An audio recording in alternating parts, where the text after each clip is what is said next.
conducting a review on the operation of the scheme that will report before August this year. The review's underway, and I very much hope that it will address all the matters, so those that actually do qualify for these payments get them in a much more expedited way. Spokesperson Richard Thompson. Thank you, Mr Speaker. Now, given the length of time it takes in many cases to gather the supporting evidence to make a claim under the scheme, given the pressures on the Payments Board itself and the very strong likelihood that many of those who are potentially eligible have yet to apply, it's clear that there's a risk that many of those who could be eligible for a payment may miss out as things stand. So one of the ways that the Minister, the Secretary of State, could mitigate against that is to extend the period that is allowed for claims to be made and processed. As part of this review, will he consider extending that deadline? Yes, it is actually part of the review, and it's one of the questions we're looking at. Simon Bench. Question number 6, please, Mr Speaker. I wish to reassure I thank my honourable friend for his question. I wish to reassure him that the UK Government is fully committed to protecting and upholding Northern Ireland's place in the Union. I regularly discuss matters of Union and the importance of Northern Ireland within it and with Cabinet colleagues, and meet frequently with the Secretary of State for Wales and Scotland. Simon Baines. Thank you, Mr Speaker. Would my right honourable friend agree that the Union is now stronger than ever, particularly with the decline of the SNP,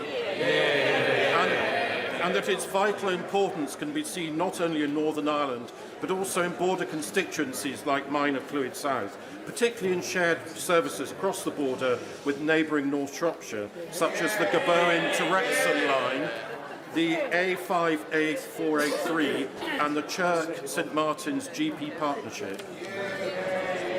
Thank you, Mr Speaker. As you can see, all politics is local, and I congratulate my honourable friend in the success of shared cross-border services in his constituency, and he's absolutely right. I know he's a great champion of connectivity across the United Kingdom, and I'm sure his constituents appreciate his efforts on these matters. Sammy Wilson. Speaker, every devious, deceitful and dishonest tactic is being used to try and bribe, bully and beat unionists into accepting the Windsor Framework and the Northern Ireland Protocol, despite the impact it has on our citizenship and on the Union. It seems that the latest recruit is the chairman of the Northern Ireland Affairs Committee, who only this week has told BBC that unions should get back into Stormont because constitutional issues are the responsibility of the EU, and that the Irish government in any settlement would have a say in the future of Northern Ireland. Can the Secretary of State confirm that this Conservative Unionist government has not handed constitutional control of Northern Ireland to the EU, and that the chairman of the Northern Ireland Affairs Committee has either become an overzealous advocate of the scare tactics or is talking through his hat? See, you're as brief as ever, Secretary of State.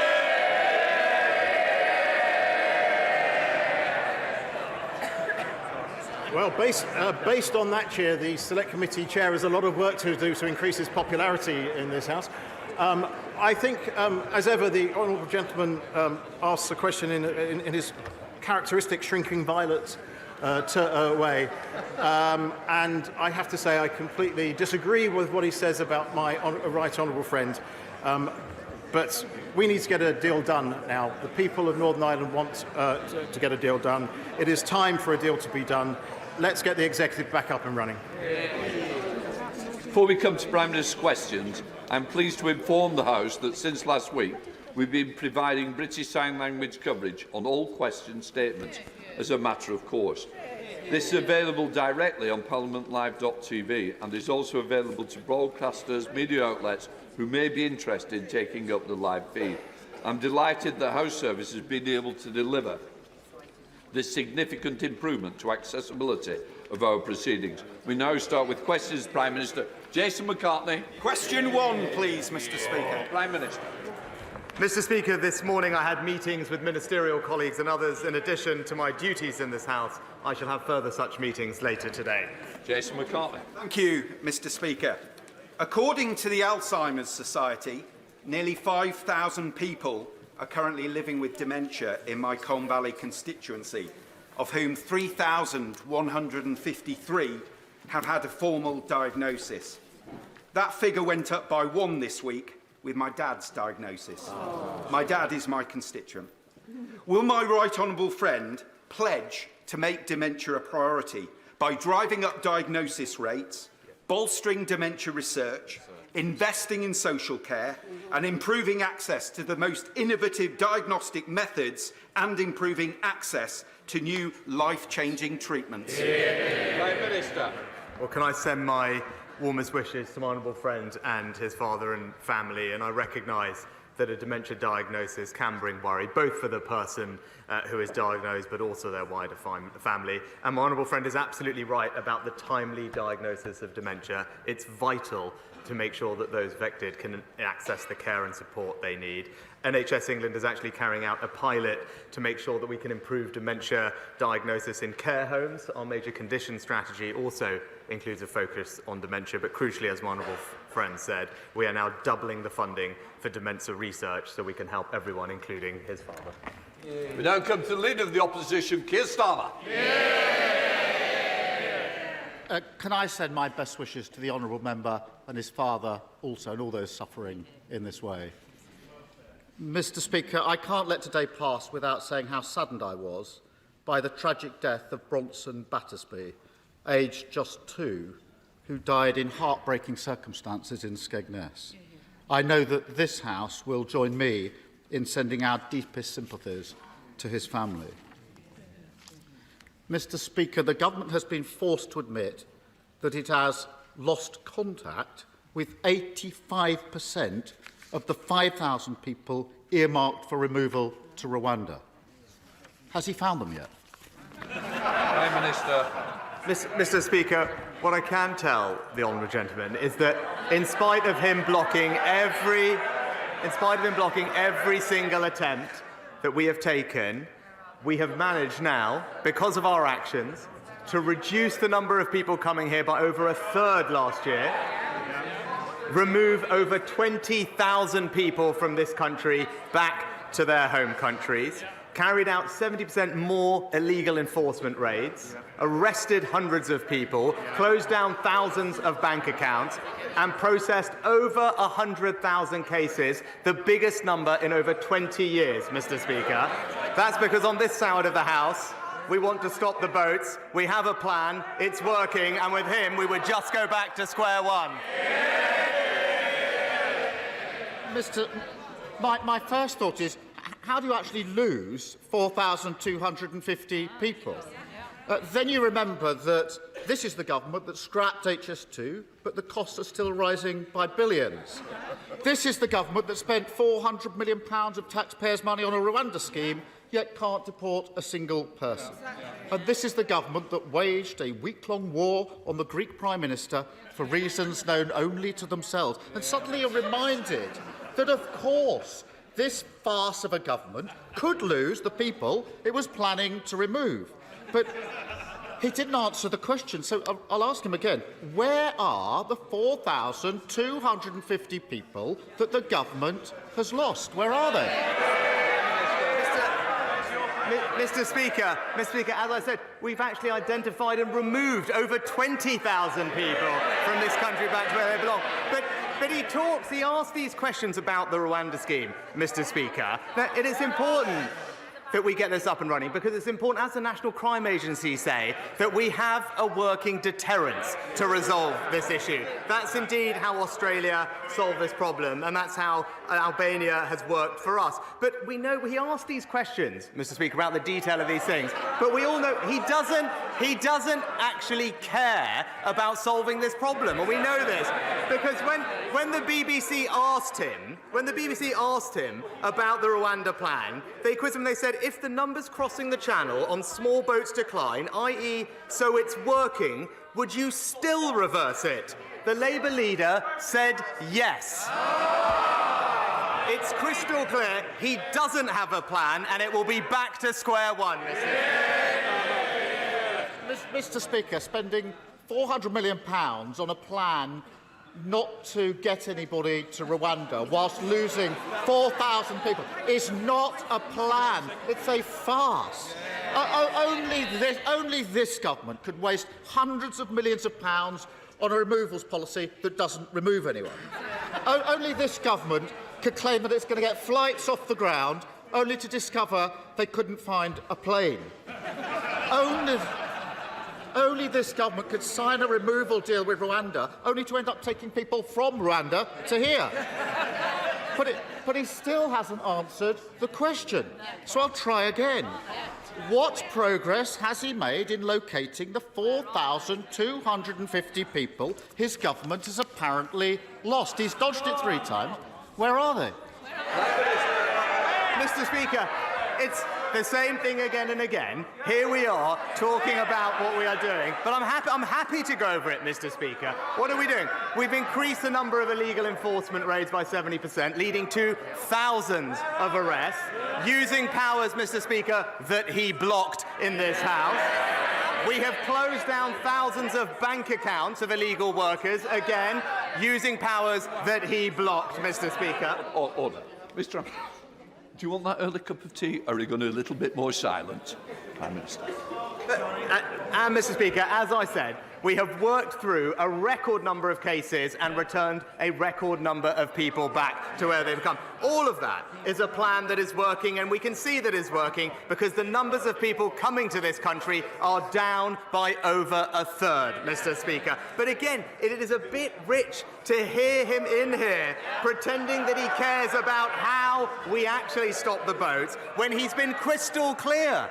He's been crystal clear and said that even if the plan is working to reduce the numbers, he would still scrap it, Mr. Speaker. It's because he has no values, no conviction and no plan, and it's back to square one.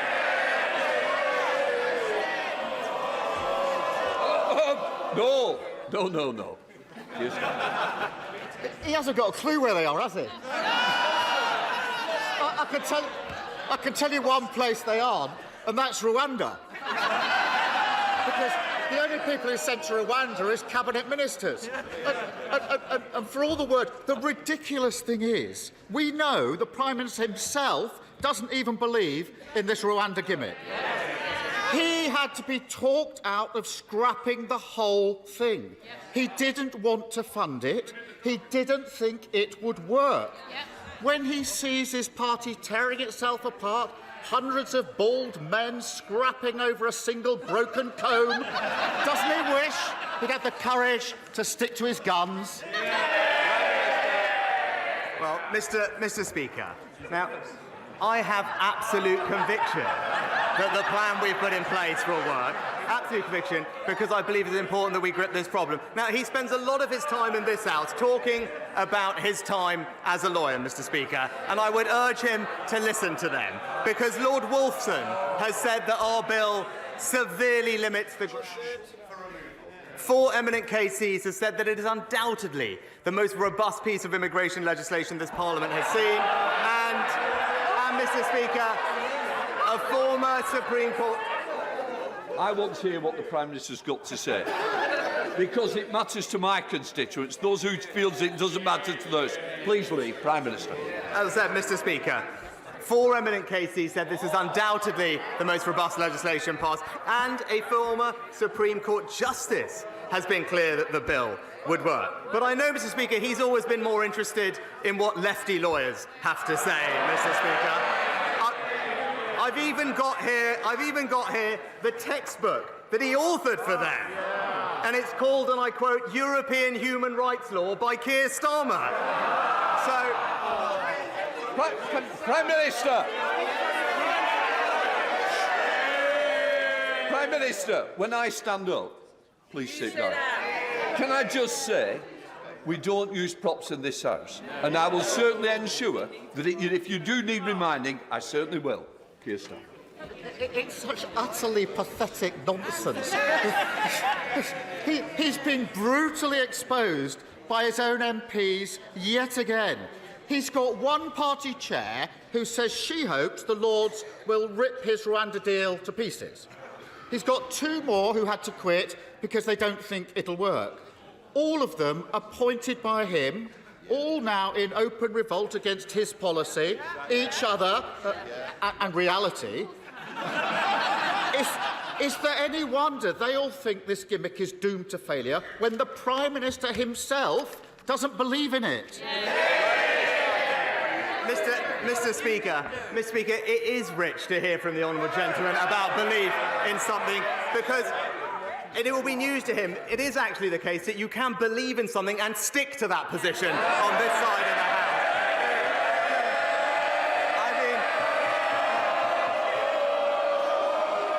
I will say to this side. Oh, hello. Somebody's jumping in from over. Can I just say it's very important. It's an important day. People want to know what's going on. So I want my constituents, just like yours, to hear what the Prime Minister's got to say. Prime Minister.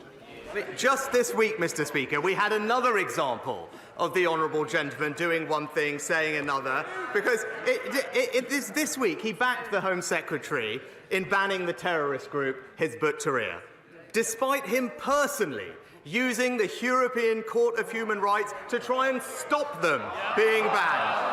And don't take my word for it, Mr. Speaker, the extremist's own press release said, and I quote, "the Hizb ut-Tahrir legal team led by Keir Starmer."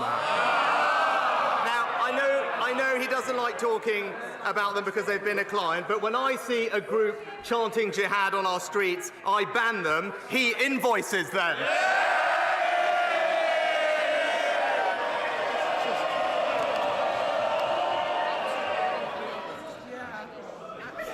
Because there's 8 questions that I think some of you may want. Well, I'll tell you what, there's some's already gone off the list who wanted them. Keir Starmer.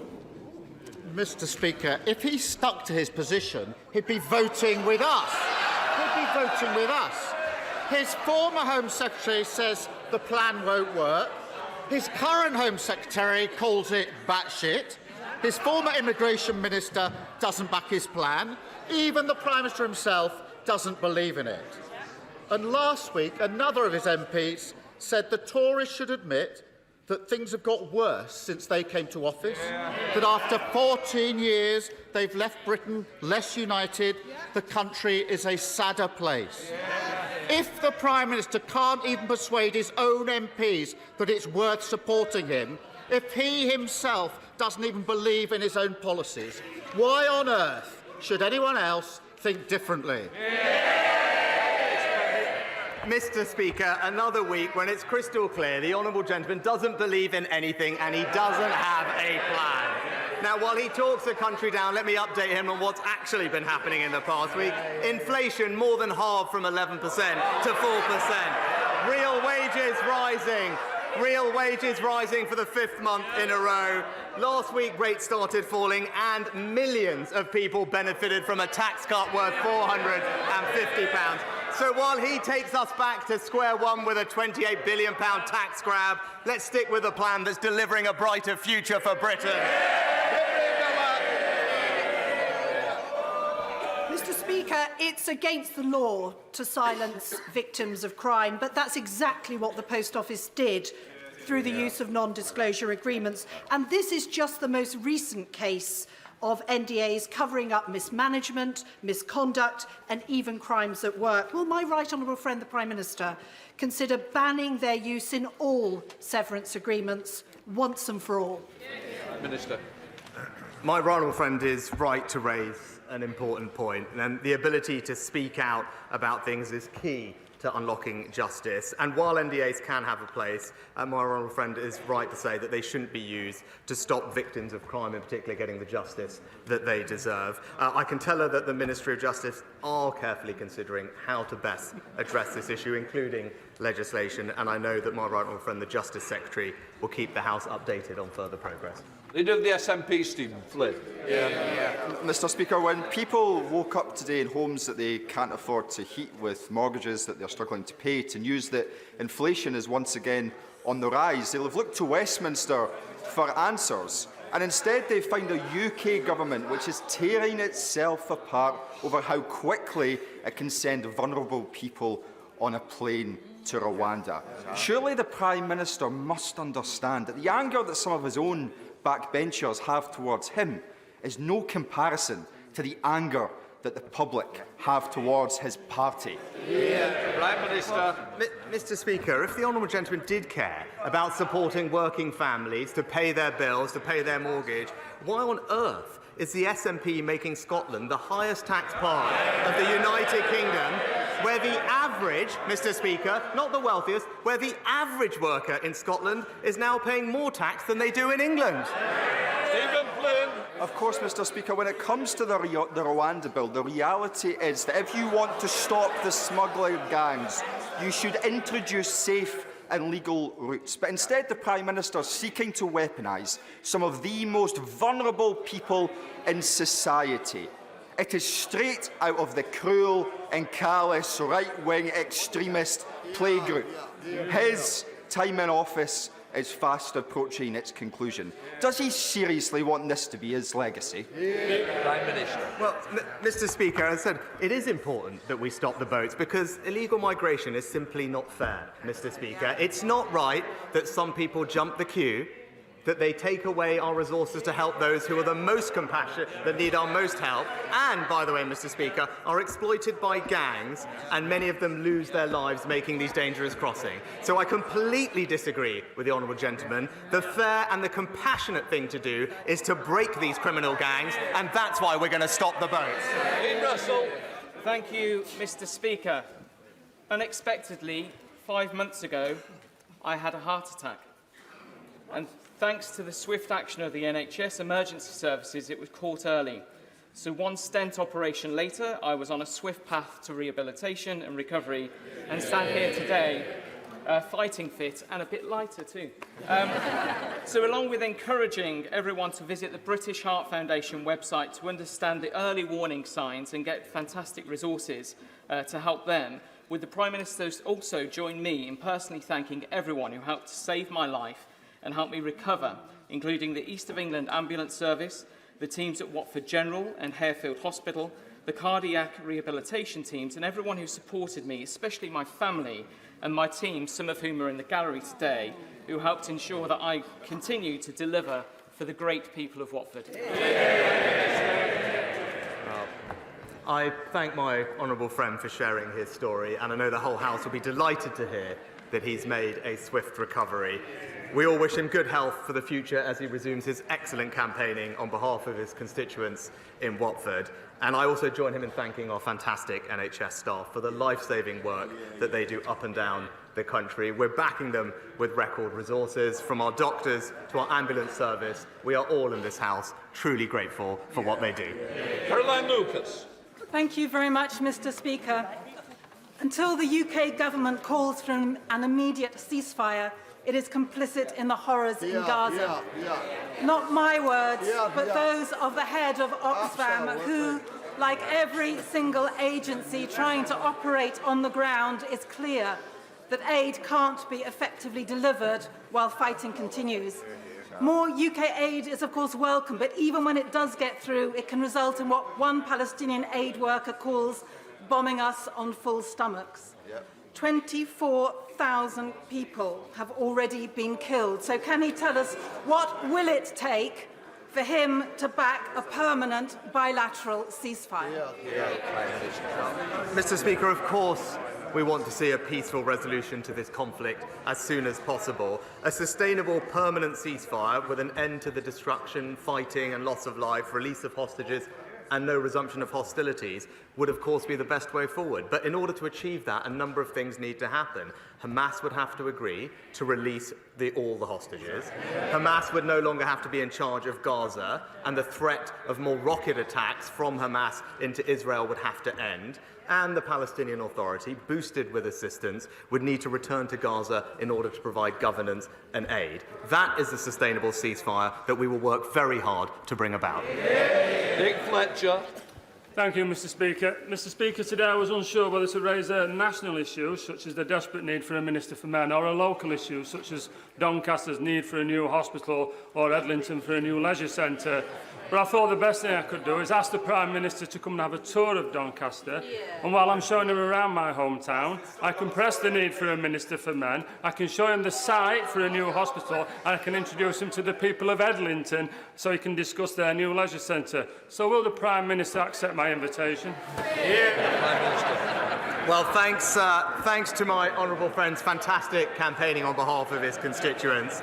Doncaster City Council has received, I think, more than £80 million in levelling up funding to support its regeneration products. And most recently, Doncaster has been awarded £20 million in our long-term plan for towns over the next 10 years, which I know he is working very hard to make sure is prioritised for local people. I would be delighted to discuss those projects and his other ideas when I come and visit him as soon as my diary allows. Julie Elliott. Thank you, Mr. Speaker. 71% of requests for funding from the Community Ownership Fund aimed at saving libraries, pubs and village halls have been rejected since 2021. It pits communities against each other and does nothing to address the underlying causes that have led to the loss of these much-loved assets. When will the government offer more than a simple sticking plaster for our towns, high streets and communities? Prime Minister. Well, Mr. Speaker, I set up the Community Ownership Fund when I was Chancellor, and it is doing fantastic work, funding hundreds of projects across the country, including, I believe, one in the Honourable Lady's own constituency, the Back on the Map scheme. It is there to support local communities to take over assets, whether it's pubs, village halls or other community assets, and it's doing a fantastic job. It's right that there's a competitive process because we want to make sure that that money is deployed in the areas where it can make the most difference. Greg Smith. Thank you, Mr. Speaker. Overcrowding on Chiltern railways has become a daily misery for commuters from stations like Hadnam and Tame Parkway and Princes Risborough in my constituency, the root cause of which is an ageing fleet constantly breaking down and shorter trains having to be run. There are proposals on the table for both short-term additional capacity and long-term fleet renewal. So will my right honourable friend, the Prime Minister, instruct the Department for Transport to fast-track those proposals so we can end overcrowding on Chiltern? Prime Minister. And I agree with my honourable friend that the performance on Chiltern hasn't been good enough in recent times. I know that Chiltern have recently begun engagement with the rolling stock leasing market, which will help reduce overcrowding, but also together with DFT, they're looking at providing additional capacity at peak times. So I know my honourable friend, the Rail Minister, will ensure that these plans continue to progress and keep my honourable friend updated. Patrick Reddy. Thank you, Mr. Speaker. What exactly is it about the prospect of deportation to Rwanda that makes the government think it will be such a deterrent to asylum seekers? Does it think that life in Rwanda is somehow less comfortable, less secure, less safe than it is here in the United Kingdom? What does the government think is wrong with Rwanda that means asylum seekers won't want to live there? Speaker, it's not that there's anything wrong with it, it's just that it's not the United Kingdom, Mr. Speaker. And I have to point out to the honourable gentleman that deterrence works. We know that it works because our scheme with Albania has ensured a 90% reduction in arrivals from that country. Therese Coffey. Mr. Speaker, I know my right honourable friend the Prime Minister is committed to energy security and the development of renewables, as am I, and that's why Sizewell C started a DCO this week. However, there are plenty of other developments which are happening on greenfield sites where CPOs are planned to be used by National Grid to plough up farming fields used for food but also tree production as well, when there are brownfield sites already available connected to the network. National Grid is refusing to publish its study of Bradwell and why they deem it would not be suitable for this connection of offshore wind farms and interconnectors. Will he meet with me to discuss this and other East Anglian MPs and also to use the powers of his office to get that study published?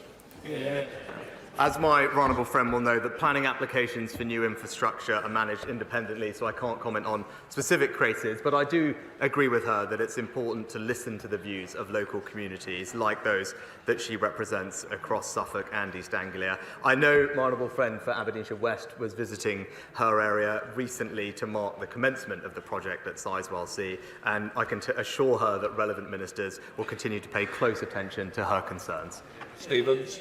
Thank you, Mr. Speaker. The Leader of the House last week correctly described the contaminated blood scandal as on another level compared to other scandals. Now that Sir Brian Langstaff has announced today the publication of the final report of the infected blood inquiry, he reminds us, Mr Speaker, that his principal recommendation remains that a compensation scheme should be set up with urgency and that no one should be in any doubt about the serious nature of the failings over more than 6 decades that led to catastrophic loss of life and compounded suffering.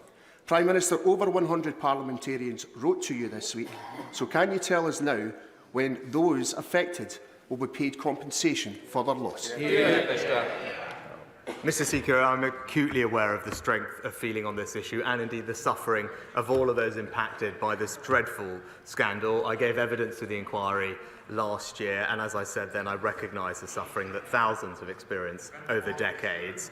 He will know that the Minister for the Cabinet Office updated Parliament on this towards the end of last year. He'll know it's a highly complex issue. Interim payments have been made in some cases, and we are committed, absolutely committed, to responding to the final report as quickly as possible following its publication. Robert Neal. Mr Speaker, last week, Conservative-controlled Bromley Council's children's services were rated outstanding by Ofsted in all 4 areas of inspection, only the 3rd time that has happened under the current framework. Will he join me in congratulating the officers and members of Bromley Council and perhaps even visit Bromley and see our new cost-saving civic centre? Well, perhaps not quite on my way to Doncaster, but I'll bear it in mind. But can I join my honourable friend in paying tribute to Bromley Council and all the officers involved in providing what is an incredibly important service in their local community and looking after some of the most vulnerable children in our society. They all deserve our thanks and our praise for their brilliant efforts. Dr. Rupert. Thank you, Mr Speaker. HS2 promised to transform intercity travel and my seat where Old Oak Common will be one day. But after Leeds and Manchester were ditched, it's London ends now in doubt. Could the PM today commit to ensuring it at least reaches Euston, or is he intent on stopping all transport forms, except private jets, maybe? Prime Minister. I think her leader might have something to say about the forms of transportation, Mr Speaker, and perhaps on HS2 as well, because I still haven't actually heard from him his position on the whole subject. But we have, Mr Speaker, I would say Old Oak Common is destined to be one of the foremost stations in the country because of the stationment and the extra connectivity that it will have across London as the initial terminus for HS2 trains. And as we said at the announcement, we are working with the private sector, as we have done in other developments in London, to raise private money, save the taxpayer money and deliver the connection to Euston as planned. Thank you, Mr Speaker. I've just got back from the inaugural Women's Health Summit. During the summit, it was announced that the specialist maternal mental health services will now be available to women in every part of England by March. This is particularly pertinent for me after one of my constituents, Jessica Cronshaw, passed away whilst pregnant with her baby Elsie after suffering with severe pregnancy sickness, hyperemesis gravidarum. So can I thank the government for following through with this important reform and push him to keep going with the spirit of this reform so our NHS is fit for women in the future? Prime Minister. Well, can I thank my honourable friend for raising this matter, and I know the whole House will want to convey our sympathies to Jessica's family, but I'm pleased that the reforms that we are making will make a difference to women across the country in the future. We're committed to our women's health strategy, and I'm grateful that for her support and, again, her advice and ideas so we can ensure it delivers the care that we want it to across the country. Andrew Gwynn. The Conservative candidate for the Wellingborough by-election yesterday revealed that the Conservative Party had offered her a deal to be the candidate if the previous member, her partner, stood down without a fuss. The Prime Minister said just last week that candidate selection is all done locally within his party. So would he now like to deny that this secret deal was offered? Mr Speaker, as I said last week, in our party, candidate selection is done locally. James Gray. Mr Speaker, would my right honourable friend the Prime Minister agree with me that a remote rural hotel is just the wrong place to house asylum seekers and refugees from their point of view? And will you therefore join me in thanking the Home Secretary for announcing yesterday that the Wiltshire Hotel outside Rolwyn Bassett is in fact to be returned to its proper purpose in April? Well, I thank my honourable friend for the question. He's absolutely right. The use of hotels is unfair, and also it's unfair on local communities, and also costs taxpayers £8 million a day. And that's why our plans to reduce the number of people coming has meant that we could close the first 50 hotels across the country, with more to follow. And I thank the Home Secretary and his team for their efforts. But fundamentally, the only way to resolve this once and for all is to implement our Rwanda scheme so we can have a working deterrent, and that's how we will stop the boats. Charlotte Littles. Thank you, Mr. Speaker. I've been contacted by desperate constituents who have rung every single pharmacy within a 50-mile radius of Warrington and still haven't been able to access their medication for ADHD. This has been going on for months and isn't just a Warrington issue. Pharmacists are calling it the worst shortage ever seen, with only 11% of people able to access their full dose this month. And ADHD UK have called the government's response pathetic. They're right, aren't they? Yeah, So I'm very sorry to hear about the situation in the Honourable Lady's constituency, but the Health Secretary obviously heard what she said and is in touch with the relevant drug bodies to make sure we can have the provision of ADHD medicine to all of those who need it. Tom Hunt. For around a decade, over 200 of my constituents in the Mill complex in Ipswich have been caught in the cruellest form of limbo. There's deep structural problems with the building and cladding problems. A few years ago, they got about £15 million out of court settlement to make a contribution towards the cladding cost. The freeholder, NAMA, the Irish financial entity set up after the Irish banking crisis, ran away with that money, putting my residents and my constituents back in square one with little to no hope. Will the Prime Minister talk to the Irish tea shop to raise this immoral case and also meet with me to discuss a way forward for my constituents, who I meet with every week? Prime Minister. Well, I'm very sorry to hear about my honourable friend's case, but I'll ensure that the government looks into the details and gets back to him in shortest order about how we can support him and his constituents. Martin Doherty-Hughes, close question. Number 10, Mr. Speaker. Mr. Speaker, I have repeatedly expressed my commitment to joint working with the First Minister of Scotland to deliver for the people across the country. Martin Doherty-Hughes. I'm grateful for that answer, Mr. Speaker. While there's rightly been much attention paid to the Post Office Horizon scandal, there is another shocking example of government and private sector collusion that began under the last Labour administration and continued under the Tories. Mr. Speaker, almost 200,000 mortgage prisoners who borrowed with high street lenders such as Northern Rock have become trapped after the portfolio was sold off to foreign entities like Topaz Finance and Heliodor, who have been creaming off extortionate revisionary standard variable rates essentially since 2008, leaving even those who kept up with payments in danger of having their home repossessed. 200,000 aspirant homeowners have had their dream taken away from. So can the Prime Minister, instead of playing catch-up with like he is doing with the Post Office scandal, meet with me and campaigners to discuss what more can be done for mortgage prisoners? Mr. Speaker, I am familiar with the situation for mortgage prisoners, and something I worked on as Chancellor, and I know the Treasury and the current Chancellor have been engaging with campaign groups and others to find ways to resolve it. It's not an easy situation to fix overnight, but there are things that are being looked at as we speak. Douglas Ross. Mr. Speaker, yesterday the Scotch Whisky Association published a report looking at the economic impact of the sector, not just in Scotland but across the whole of the UK. Some of the highlights included that in 2022 they generated £7.1 billion in gross value added, £2.1 billion has been invested in capital projects between 2018 and 2022, and 41,000 jobs are supported by the sector in Scotland, including 1 in 9 in my Murray constituency. Does the Prime Minister agree that supporting the Scotch whisky industry in the forthcoming spring budget and beyond is a correct priority for this government? Well, my honourable friend is a superb ambassador for Murray and for Scotch whisky, and he's right, it's a hugely successful export industry that supports tens of thousands of skilled jobs across Scotland. I won't obviously tread on the Chancellor's toes about future budgets, but I am proud of this government's track record in supporting the industry, having removed US tariffs on Scotch whisky, reduced tariffs and deals with countries like Morocco and Argentina, and also supporting the sector's interest in our FTAs with Australia, New Zealand, and most recently with CPTPP. Peter Dowd. Yeah. Mr. Speaker, the Prime Minister has been very keen to take credit for falling inflation in previous months. Will he now take responsibility for today's rise? Mr. Speaker, inflation was over 11% when I got this job. Inflation today is 4%, Mr. Speaker.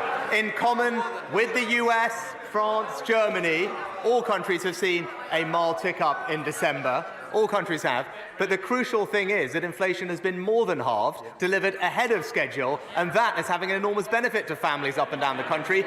Benefit that would be reversed by his party's plan to saddle them with £28 billion of tax rises.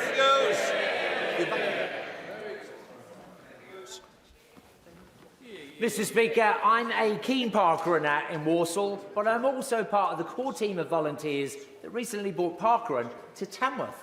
So in the 20th anniversary year of Parkrun, will the Prime Minister join me in encouraging other towns that don't yet have a Parkrun to get one? Prime Minister. Well, it's great to hear that my honourable friend is an avid park runner, and I thank him for actually volunteering so that the people of Tamworth can enjoy one too. I completely agree with him. When I had more time, I was a regular at the North Allerton Park Run and the Junior Park Run as well, which I recommend for those with children. It is a fantastic and accessible way to get people moving, and I join him in encouraging everyone to get involved in his local area and beyond. Daisy Cooper. Thank you, Mr. Speaker. At the last general election, residents in West Hertfordshire were promised a new hospital, but we are still waiting for the green light and having to put up with broken lifts and overly crowded treatment wards. In other parts of the country, there are entire hospital buildings that have had to be closed down, like the one in Stepping Hill in Stockport, because they are structurally unsafe. From broken promises on new hospitals to the backlog of repairs, people are sick and tired of waiting. So can the Prime Minister tell me, by the time of the next general election, how many of the broken hospitals will be fixed, and will my residents be able to point to a single spade in the ground? Well, Mr. Speaker, we're investing record sums to not just deliver 40 new hospitals across the country, but 90 different hospital upgrades. And she'll be familiar with the plans, I hope, at West Hertfordshire Trust to develop a new emergency and specialty care facility at Watford General, including women's and children's services. It will make an enormous difference to residents in the area. Leave it. Thank you, Mr. Speaker. A recent BBC News article raised fears that Blyth could become a ghost town, as we see our shopping centre closed to be replaced by a new higher education facility. Residents are right to be concerned, and I have personally seen decades of Labour neglect and decline in our town. And I really have. But this Conservative government has invested hundreds of millions of pounds to level up my constituency with spades in the ground as I speak here in the House of Commons. Can my right honourable friend assure me that the rebirth of our towns will continue as a key focus of this Conservative government? Well, my honourable friend is absolutely right, and I commend him for being such a strong advocate for Blyth. And nearly half of the recent Towns Fund has been distributed to northern regions in England to level up constituencies like his own, and that is the difference. As he said, after years, if not decades, of neglect under the party opposite, it's this government that is levelling up across our country. Final question, Ian Mans. I'm very grateful, Mr. Speaker. In June 2022, to some fanfare, the government announced the approval of £41 million for a package of works for the restoration of the Tyne Bridge, which is the route of the A167, the old A1, and it connects Gateshead with Newcastle city centre, and is instantly recognisable around the world as an emblem of Tyneside. However, the funding is still awaiting sign-off within the Department of Transport, and work cannot progress. So given the scale and the complexity of the work that's required, and the significant additional cost implications if funding doesn't come forward, can we actually have the money, please, to get on with the work so that the bridge will be ready for its centenary celebrations in 2028? Well, Mr. Speaker, I'll ensure that the relevant minister gets back to him with an update on the project, and I'm pleased not just investing in that project in his area, but also following on from the last question, I know his area has received levelling up funding worth £20 million to help transform the visitor economy economy in Gateshead. Yet more example of this government investing to level up across the north and across the country. That completes Prime Minister's questions.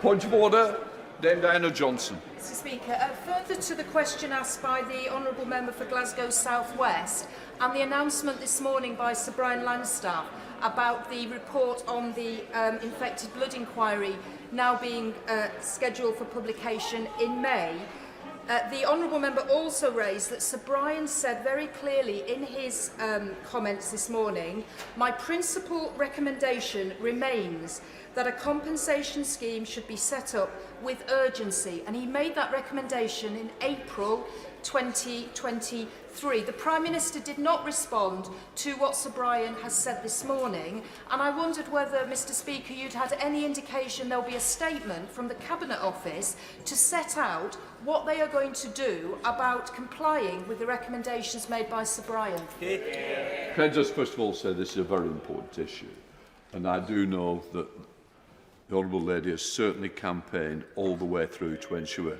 that people are recognise the suffering they've had and the tragedies within those families. What I would say is I'm not responsible for the Prime Minister's answer, and I would say is I've been given no notice that a statement is coming. But what I do know, and I can be rest assured, that the Honourable Lady will not stop at the question she's just asked, but she will pursue it through other avenues to ensure that the question she asked is answered somewhere. Right, we now come to presentation of bills. Tim Farron. Thank you. Outdoor Education Bill.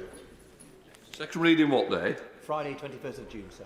Friday the 21st of June. Okay, Tim, thank you. Right, we come to the 10-minute rule motion. I call Caroline Lucas. Thank you very much, Mr Speaker. I beg to move that leave be given to bring in a bill to establish the right to breathe clean air, to require the Secretary of State to achieve and maintain clean air in England, to involve the UK Health Security Agency in setting and reviewing pollutants and their limits, to enhance the powers, duties and functions of various agencies and authorities in relation to air pollution, to establish the Citizens' Commission for Clean Air with powers to institute or intervene in legal proceedings, and to require the Secretary of State and the relevant national authorities to apply environmental principles in carrying out their duties under this Act and the Clean Air enactments, and for connected purposes. Madam Deputy Speaker, in 2013, the life of 9-year-old Ella Roberta Adukisi-Deborah was tragically cut short when she suffered a fatal asthma attack. Ella lived close to the heavily congested South Circular in Lewisham, and following an inquest in 2020, she became the first person to have air pollution listed on her death certificate, with the coroner, Philip Barlow, concluding that, and I quote, Ella died of asthma contributed to by exposure to excessive air pollution. Next week would have been Ella's 20th birthday, and I know that all of our thoughts will be with her family at this time. I'd also like to pay tribute to Ella's mum, Rosamond, who's in the public gallery today, for her incredible campaigning on air pollution, and to express my personal thanks to her for allowing this bill to be called Ella's Law in memory of her daughter. It's an honour to be able to present it in the House today. Madam Deputy Speaker, this bill is needed because, simply put, the state of our filthy air is a public health emergency. Air pollution is associated with conditions like asthma, heart disease and cancer, and has been shown to impact our mental health too, leading to an increased risk of schizophrenia, depression and anxiety. Its impacts aren't equally felt, however, with those on low incomes and from black and ethnic minority backgrounds far more likely to live in polluted areas. And it's children's health that's affected most of all, with a study published just last week by the University of Dundee revealing an increase in under-16s admitted to hospital for respiratory problems following periods of high air pollution.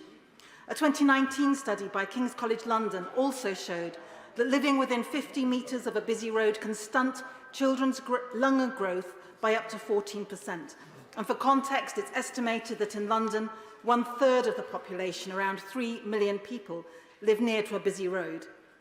It is therefore profoundly shocking, but perhaps not entirely surprising, that the UK has one of the highest rates of asthmatic children across Europe, with 1 in 11 young people living with asthma.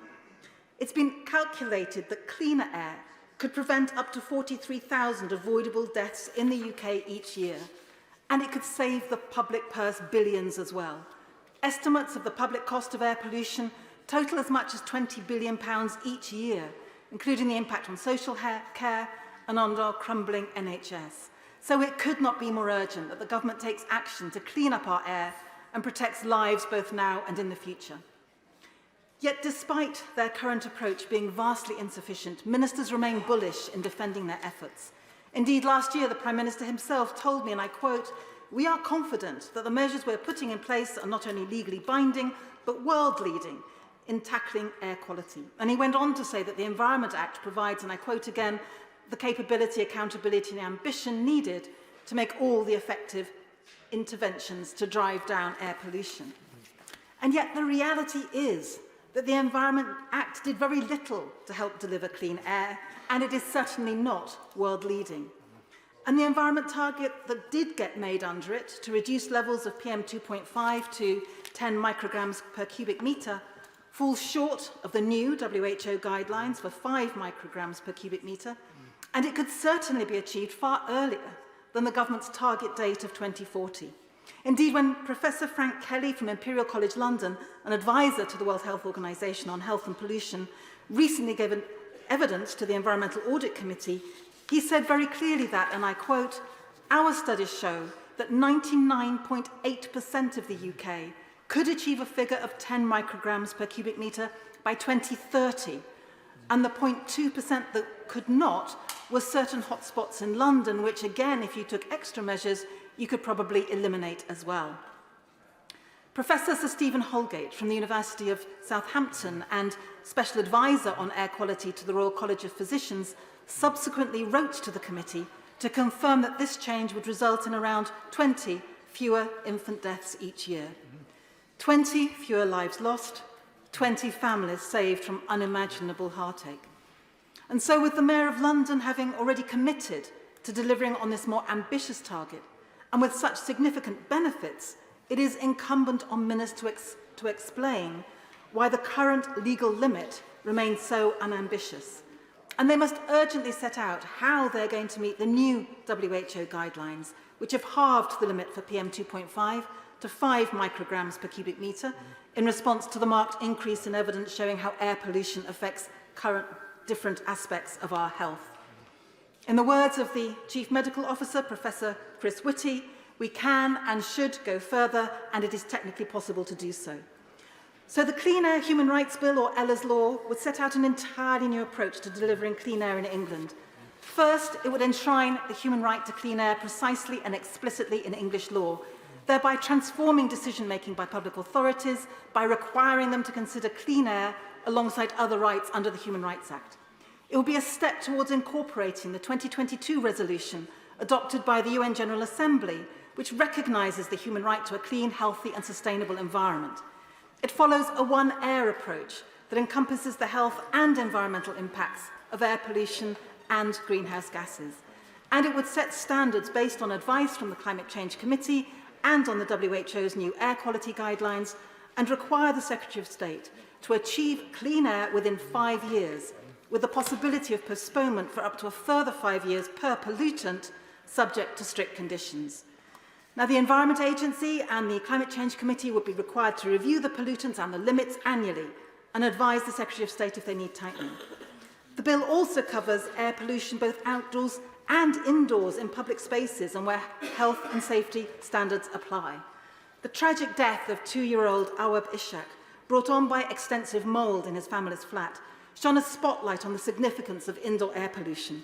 And whilst I welcome the prompt action which was taken by the Secretary of State for levelling up in bringing forward Airweb's law, a law which should now, frankly, also be applied to the private rented sector through the Renters Reform Bill, it is very clear that legislation to address indoor air pollution must extend beyond the home too. Especially since, on average, we spend around 80% of our lives indoors, whether for work or study or leisure. And finally, in order to ensure independent scrutiny and continuous improvement, this bill would establish a Citizens' Commission for Clean Air, which would review annually the Secretary of State's compliance with the provisions of the bill and advise the Secretary of State where improvement is needed. Now, this is a bill which has already undergone significant scrutiny in the other place, after my noble friend and Green Party peer, Baroness Jones of Moulscombe, topped the private members' bill ballot in the previous parliamentary session. It has already been extensively debated, amended and improved, and it received cross-party support, including from Lord Randall of Uxbridge, former Environment Advisor to the Right Honourable Member for Maidenhead when she was Prime Minister, and he said, and I quote, "We have waited too long for proper clean air legislation. I urge the Minister to back this and say that it is a golden opportunity to do something really wonderful. The government could take pride in being part of a world-beating bill." Well, Madam Deputy Speaker, I think he was absolutely right. By taking up Ella's law, the government has a real opportunity to genuinely lead the world in tackling this pressing public health emergency, and I urge them to take it. Hear, hear. The question is that the honourable member have leave to bring in the bill. As many as are of that opinion say aye. Aye. The contrary, no. I think the ayes have it. The ayes have it. Who will prepare and bring in the bill? Barry Sherman, Leila Moran, Ian Byrne, Dan Carden, Munira Milson and myself, Madam Deputy Speaker.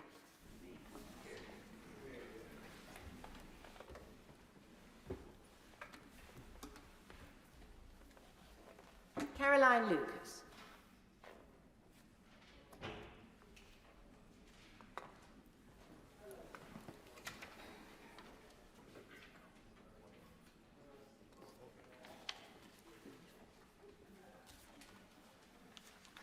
Clean Air Human Rights Bill.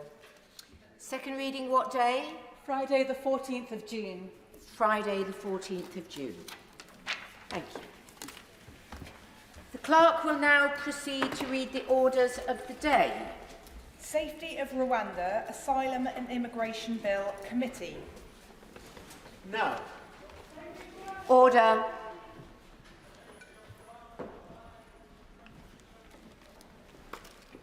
Sergeant.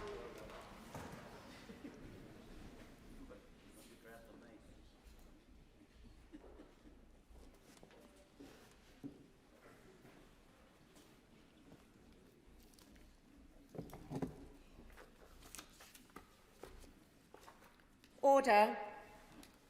Safety of Rwanda, Asylum and Immigration Bill. I remind members that in committee, members should not address the Chair as Deputy Speaker. Please use our names when addressing the Chair. Madam Chair, Chair, Madam Chairman or Mr Chairman are also acceptable. We begin with Amendment 11 to Clause 3, with which it will be convenient to consider other amendments to Clause 3. Clause 3 stand part, amendments to Clause 5, Clause 5 stand part, Clause 6 stand part, amendments to Clause 7, Clause 7 stand part, amendment to Clause 8, Clause 8 stand part, amendments to Clause 9, Clause 9 stand part, Clause 10 stand part, all remaining new clauses, amendments to Clause 1 and Clause 1 stand part as set out in the selection paper. I call Robert Jenrick to move Amendment 11. Well, thank you, Dame Rosie. And I know that my right honourable friend said he didn't watch box sets, but here we are once again for the next episode of this drama. It's also the most important one of all, because this is likely to be the final opportunity for this House to consider this bill. Does it work? Will we be able to stop the boats? Can we secure our borders? As members on all sides of this House know, I feel passionately that illegal migration is doing untold damage to our country, and we have to make sure that this bill actually does the job. I want to speak to two amendments, but one in particular, and that is the one with respect to Rule 39. And let me say at the outset of this debate that I don't believe that our membership of the European Convention on Human Rights is sustainable. I think that will become clearer and clearer to the British public in the months and the years ahead. But that's not the purpose of my amendment today. It's not the subject of this debate. That's a discussion for another day.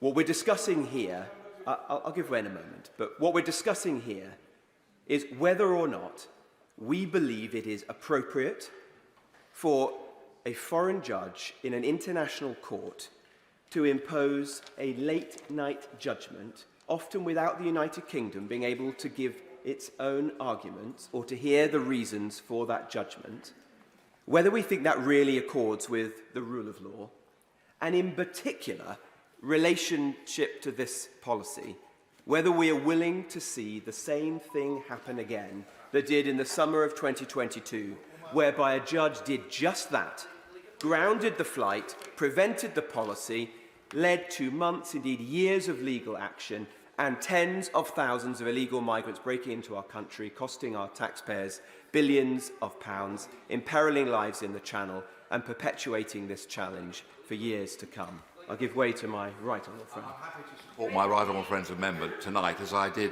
last night. I'm on the Council of Europe, so I take quite a lot of interest in this.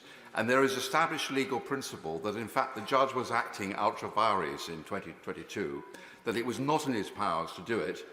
And there is also established legal opinion that our government could actually have ignored it. So how does this relate to his amendment now? Well, I'll come on to exactly the points that he's making. They're fair and important ones. I think as night follows day, if we don't make changes in this respect, we'll find ourselves in a few months' time in exactly the same position that my right honourable friend, the member for Whittam, as Home Secretary, was in the summer of 2022, whereby the Strasbourg Court will issue one, potentially many, Rule 39 interim measures. The decision will fall to a minister, perhaps my right honourable friend, the Minister for Illegal Migration, and other colleagues within government, about what to do. The courts will be involved, and we'll find ourselves in a very difficult, indeed intractable situation. It is, as I said before, a bit like pulling the pin out of a grenade, but not being prepared to throw it. Setting this scheme in train without knowing what you would do when this happens. It's entirely foreseeable. Let's find a way through this challenge. I'll give way in a moment.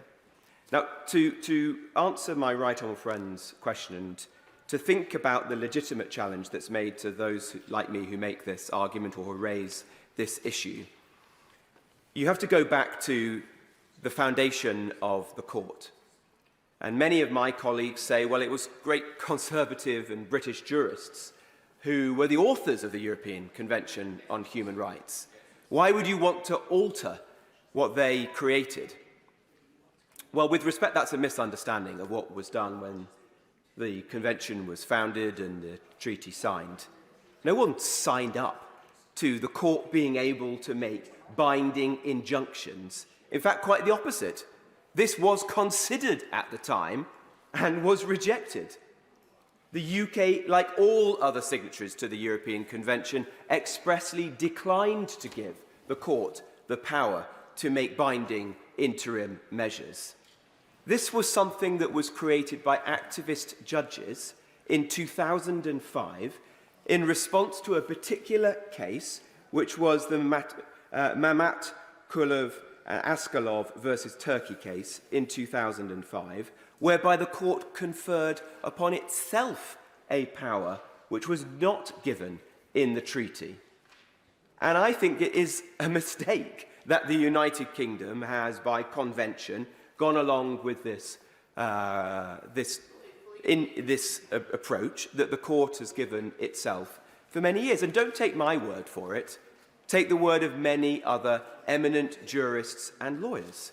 When this very point was considered in the other place during the passage of the Illegal Migration Act, a point not dissimilar to the one that I'm making, but I won't put words into their lordships' mouths, was made by the noble Lord Sandhurst, the noble Lord Fuchs, the noble Lord Wolfe, and in a foreword to an important piece related to this, the noble and learned Lord Sumption has made a similar and very important point.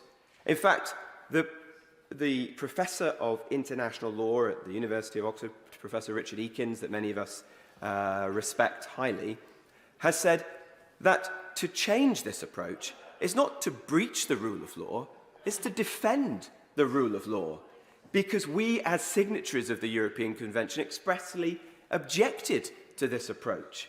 And this has been conferred by activist judges outside of the rule of law, and we shouldn't be following through this. I'll give way to the Honourable Member, because he was first in the queue.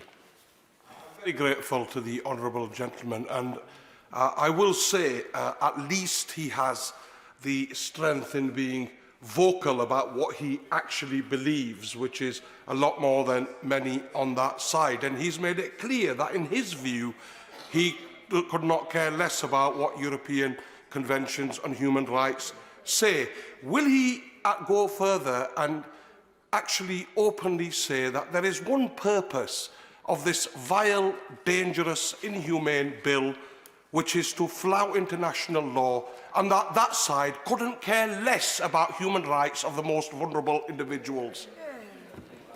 But I can't say I'm surprised that the Honourable Gentleman sinks to those depths and doesn't present a proper legal argument in response, because if he'd been listening to me, I didn't say anything of the sort. The case that I'm advancing is far from undermining the European Convention on Human Rights, and there are many who might wish to leave it.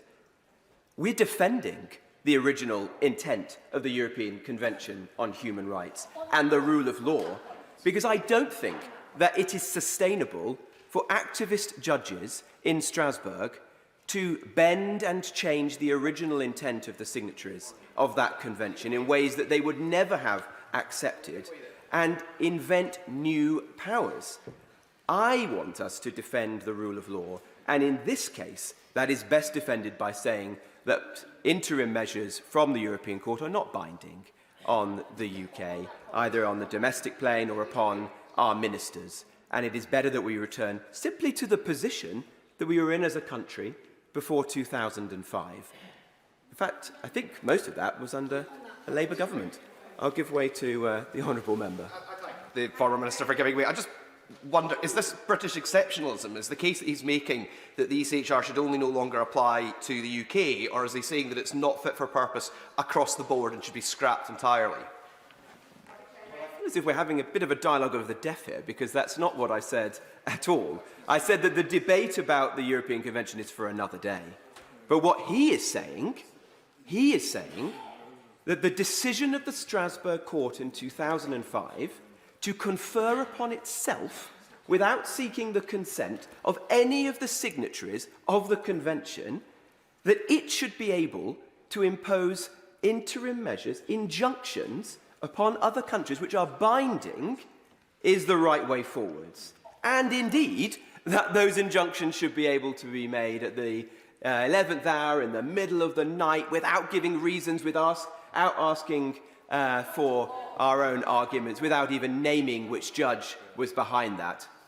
I think that poses very serious rule of law questions and is a reason why conventions such as the European Convention are increasingly out of step. I'll give way to my right honourable friend. My right honourable friend, of course, is right, and that contradicts custom and practice over a very long time indeed. What was the accepted basis for the rule of law in this country?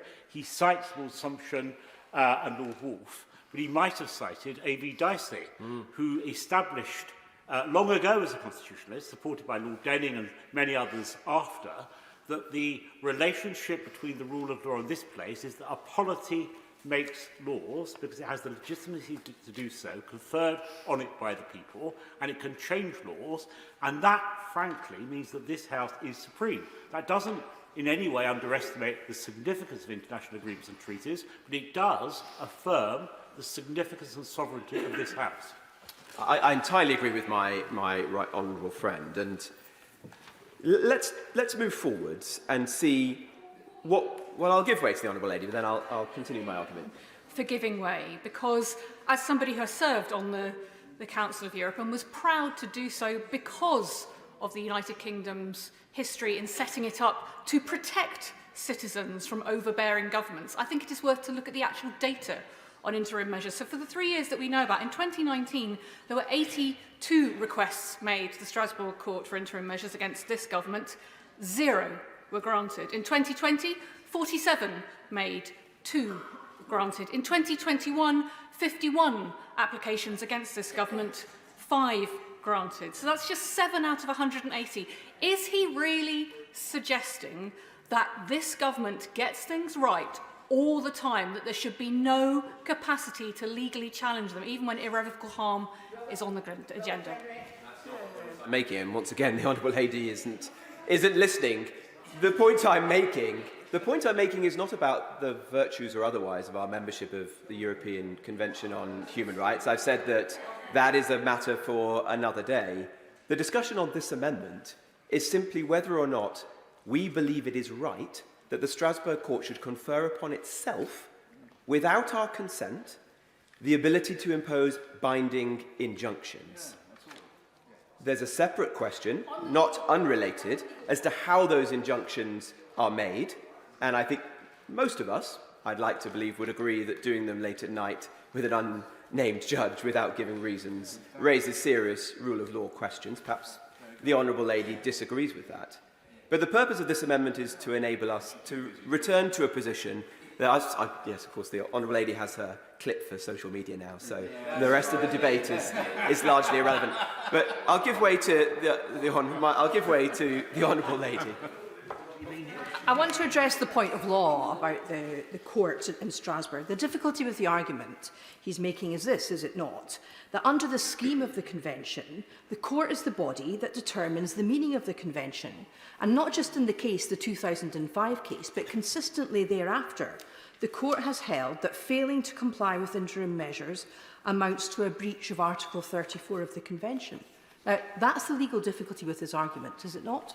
No, it may be a good faith disagreement between the Honourable Lady and I, but I don't believe that international bodies and courts should be able to grow organically as a result of the decisions of activist judges. I think this is a matter of the rule of law and of parliamentary sovereignty. And we in the United Kingdom chose to be signatories of the European Convention on Human Rights. I don't think it's correct that the court gave itself this power in 2005. Now, let me return more directly to how this relates to this policy. So, firstly, let's cast our mind back to the summer of 2022. An interim measure came via a Rule 39 interim measure was imposed by the court. This grounded the flight and prevented us from proceeding with the policy. Do we think that anything has changed in the months and years that have passed?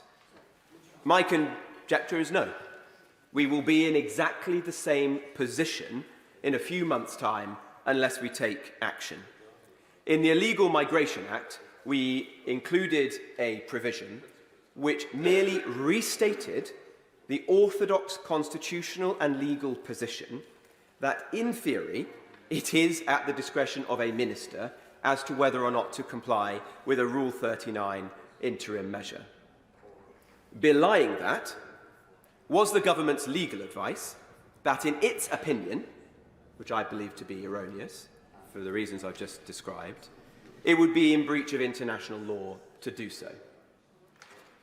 The Attorney General and the government legal service, therefore, as far as I'm aware, continue to advise ministers and civil servants that a decision not to support a Rule 39 interim measure would be illegal and would be in breach of the ministerial code. In fact, my best recollection of that was that no minister should give any indication that they would ignore a Rule 39 interim measure. The Attorney General's position, as I understand it, is that there is a very small number of cases in which it is conceivable that one could do so. But that's a vanishingly slim number of cases and situations. So were that situation to continue, as night follows day, we'll find ourselves in exactly the same situation we were in the summer of 2022. I don't want to be in that position. And I think it would be a huge breach of trust to the British public if we knew something was likely, if we've watched this train speeding down the tracks but moving slowly towards us. We've had ample opportunity to resolve this issue, and we've chosen to do absolutely nothing. We've kicked the can down the road. There's no more road. At the end of the road, there's a precipice. We're moving forward with a scheme, but we don't know how to implement it. We're pulling the pin out of the grenade, but we haven't got the guts to throw it. What we need to do is resolve this. And the way to resolve it seems to me to be quite simple. The government could accept the amendment in my name and that of many, many others. To do so is not to say that we're leaving the European Convention on Human Rights. There are respectable international law arguments behind the amendment. I would wager that the government would have no difficulty finding senior KCs and former judges in the other place who would support my position and its position if it chooses to adopt it.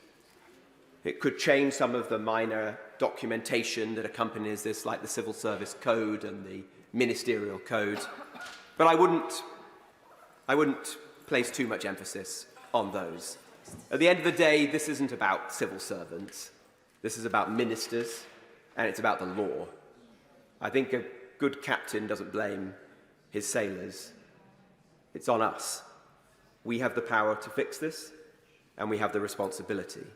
So let's use the opportunity we have today with the amendment that we've brought forward to resolve this. Or else, we will be here in 2 months' time. The Strasbourg Court will impose a Rule 39. The government will be scrambling around how to resolve this. And the government will have no one else to blame. I'm here to help the government to ensure this policy works, because I, like everyone, at least on this side of the House, believes passionately that we have to make this policy work and to stop the boats.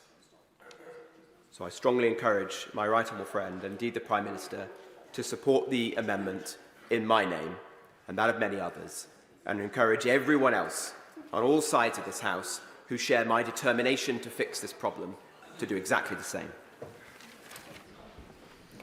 The question is that Amendment 11 be made. Shadow Minister Stephen Kinnock. Thank you very much indeed, Madam Chair. It's a pleasure to serve under your chairship again today. So here we go again. Day 2 of committee stage of the third asylum bill in less than 2 years, and day 643 perhaps of the Rwanda psychodrama that the Conservative Party continues to inflict on our weary and baffled nation. And let's not forget that this whole saga started off as Operation Save Big Dog, Madam Chair. That desperate and thankfully doomed attempt to save the skin of Boris Johnson. But then, for some bizarre reason known only to the benches opposite, it didn't fade away once Mr. Johnson exited stage right. No, quite the opposite took place. Instead, it took a life of its own. It evolved into an article of faith for the Conservative Party, a purity test that has come to define whether or not you're a true believer. And so vast quantities of political capital and untold amounts of government time, resources and energy have been squandered on a policy that at most might possibly one day enable the transfer of a few hundred asylum seekers to Rwanda. It truly is an extraordinary state of affairs, Madam Chair. And meanwhile, out there in the real world, food bills are spiralling, mortgages are going through the roof. There are 7.8 million people on NHS waiting lists. Raw sewage is being pumped into our rivers, and at least 30,000 people risked life and limb to cross the channel on small boats. And nothing in this bill will address any of the challenges that I've just outlined, not even that last one. As I said yesterday, the Rwanda plan is extortionately expensive, with £400 million on its way or committed to the government of Rwanda without a single asylum seeker ever being sent there. And in addition to that vast sum, it will cost at least £169,000 to send each individual asylum seeker to Rwanda, probably far higher than that, but the government is refusing to come clean on that point.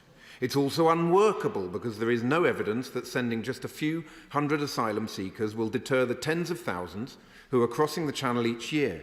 Desperate people who have risked life and limb crossing continents to escape from violence and persecution are not going to be deterred by a less than 1% chance of being sent to Rwanda. And, of course, we know the scheme, in addition to being unaffordable and unworkable, is unlawful as found by the Supreme Court due to Rwanda not being, as it stands, a safe country. And yet here we are again, being forced to indulge the fantasies, fixations and psychodramas of the benches opposite. I will be quiet. That's the narrow legal point.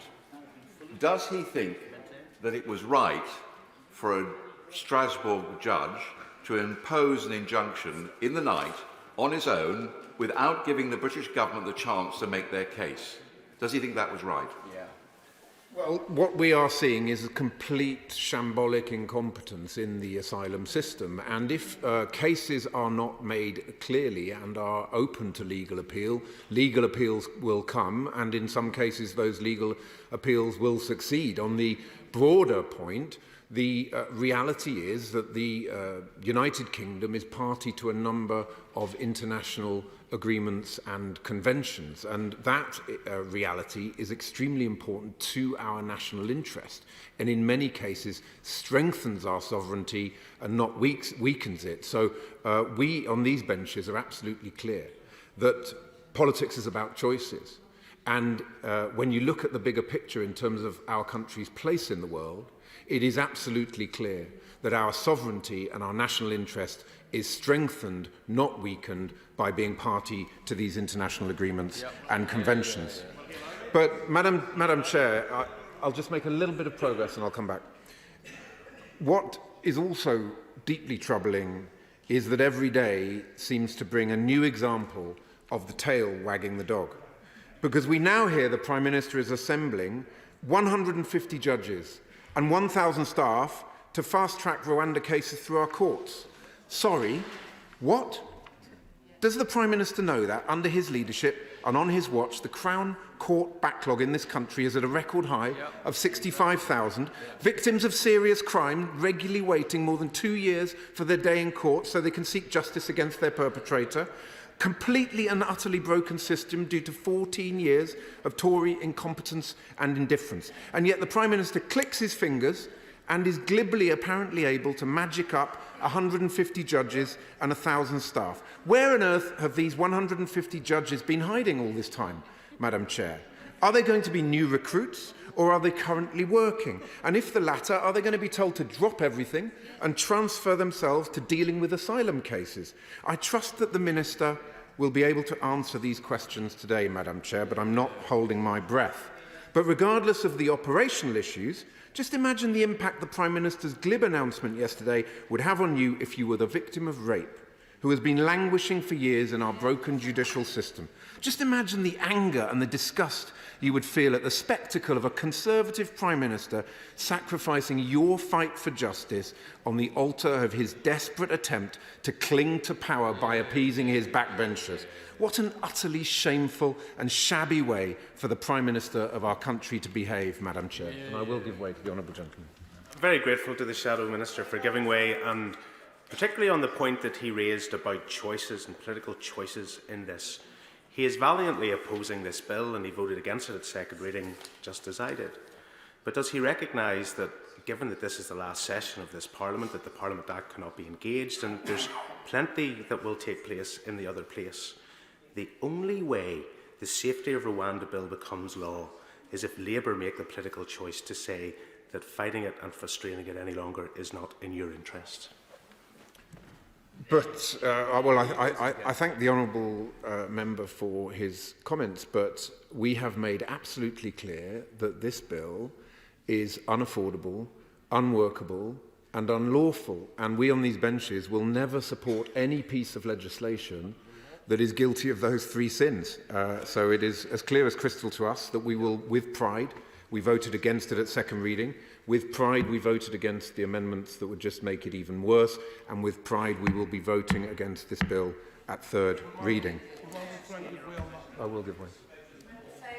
I'm very grateful to my honourable friend, and he absolutely makes the right point with regards to the issue around the purpose of this bill. And let's not forget that there is only one purpose of this bill. And would he agree with me that this is one of the most flagrant attempts we've seen at directly flouting international human rights law, and that's the only purpose of the bill before us today? I thank my honourable friend for that powerful intervention. It is a bit difficult to determine what the true purpose of the bill is these days, because it has become, I think, embroiled in various Tory internal wars and fights in terms of the factions. It's become embroiled in certain people's leadership ambitions, I think. So it's not that easy to discern what the true purpose of the bill is. But one thing we do know is it will not stop the Tory small boats chaos. That is the chaos that has to be stopped. The people smuggler gangs are trading in human misery. They must be stopped. But we need practical, sensible, pragmatic measures rather than the headline-chasing gimmicks that we have seen from this government over the last years and months. But of course, the irony, I will give way in 1 second, the irony of the announcement yesterday about the judges was, by definition, it's an admission of failure, because it is a recognition of the fact that the bill before us today will fail to prevent the legal challenges and appeals that the judges are going to be working on. So the Prime Minister's announcement yesterday was also further evidence of the profoundly troubling way in which this government is prepared to disregard and disrespect our judiciary. And I would urge members on all benches to take careful note of what Sue Carr, the Lady Chief Justice, told Parliament's Justice Committee yesterday, and I quote, "I'm afraid that this headline draws matters of judicial responsibility into the political arena. Matters of deployment of judges, the allocation of work for judges, and the use of courtrooms is exclusively a matter for the judiciary, and more specifically, a matter for myself and the senior president of the tribunals. It's really important that people understand that clear division. There speaks a true democrat, Madam Chair." Minister for giving way. The Shadow Minister will know that it is our view on this side that this problem cannot be comprehensively tackled without a deterrent. I can't think of any examples around the world where it's been tackled without a deterrent. Right. I know the Shadow Minister has spoken before about safe and legal routes, and I've asked him questions before about whether he thinks the numbers associated with these safe and legal routes should be capped or whether they should be uncapped. Has the Shadow Minister had thought about what the cap level would be? What would be the number? Well, I thank the honourable gentleman for his intervention. It's clear that in order to stop the Tory small boats chaos, we have to smash the criminal smuggler gangs. That will be done through enhanced cooperation with European partners and allies. A crucial part of that is, of course, the Shadow Home Secretary and the Leader of the Opposition visited Europol recently. Hugely important that we get better data sharing, cooperation with European authorities, Europol, Frontex, in order to be able to smash the criminal gangs upstream. As I will go on to say in my remarks, the more you jeopardise cooperation with our European partners and allies by threatening to leave the European conventions, the more difficult you make it to have that European cooperation, and therefore you undermine your own ability to deter the criminal smuggler gangs. If you were looking for a definition of counterproductive legislation and policies, this would be the one that you would go for. I'll give way to the gentleman. Very good point about cooperation. And he's right, the only way you can tackle this problem is by a suite of measures under an umbrella policy. But an important part of that, as my honourable friend just described, is deterrent. Because the criminal gangs that he described, Their brand, their marketing message is you'll get to Britain and never leave. And sadly, that's been too often the case, has it not?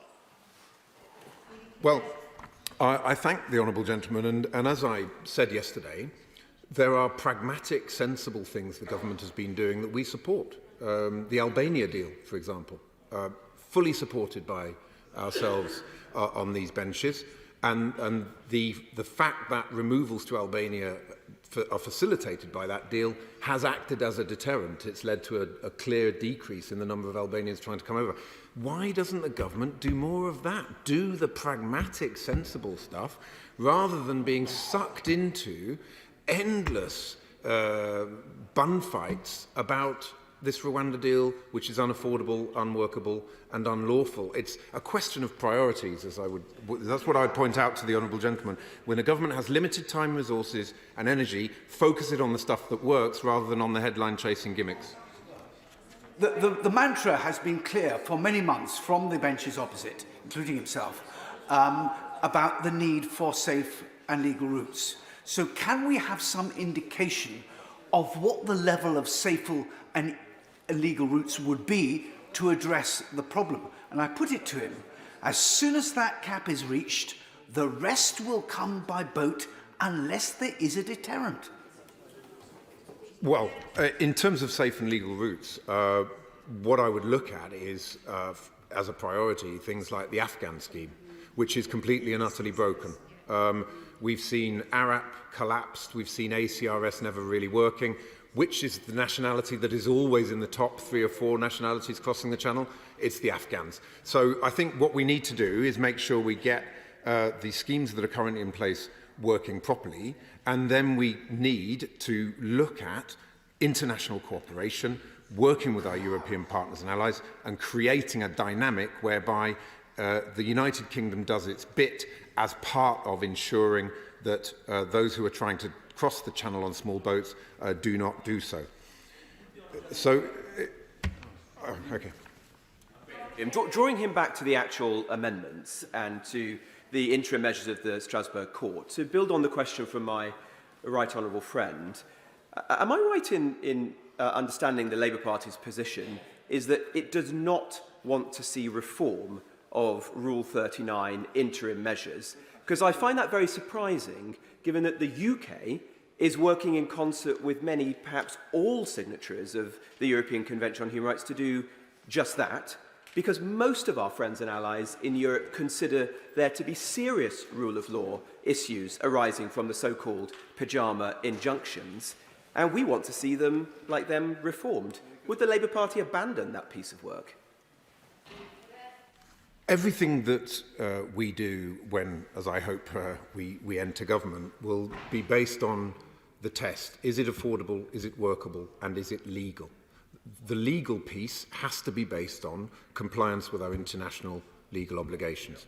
However, if you cherish something, you also have to be prepared to be open to changing it, to improving it. And it is clear that a global conversation is required about the immigration position in which we find ourselves. A European conversation is required, and absolutely, if we, in concert with our international partners and allies, can find ways of improving the system, then of course we on these benches would be looking to do that. It's unfortunately not a deal that we can negotiate from opposition. It's something that we will certainly be looking to prioritise as and when we come into government. If you don't mind, if the honourable gentleman, I'll make a little bit more progress and I'll come back to him. Order. Just say, is convention that if a speaker is to be intervened on, the intervenee, if that's the word, would be there from the beginning of the speech? And I know the right honourable gentleman came in a little later than when Stephen Kinnock started his speech. Stephen Kinnock. Thank you, Madam Chair. So it's against the backdrop of chaos, confusion and party before country that we consider the amendments that are before us today, Madam Chair. And I'd like to start by commenting on the amendments in the name of the former Immigration Minister, the Right Honourable Member for Newark. Madam Chair, this bill is riddled with shamefully anti-democratic clauses that undermine the rule of law and seek to undermine the conventions and values that we on these benches hold dear. But perhaps the most egregious example of this is the admission on the face of the bill that its provisions may not comply with the United Kingdom's obligations under international law. And indeed, Clause 3 explicitly disapplies international agreements, including the 1951 Refugee Convention and the 1984 Convention Against Torture. The leader of the more moderate Conservative caucus, the One Nation group, described this approach as authoritarian and a betrayal of who we are as a nation.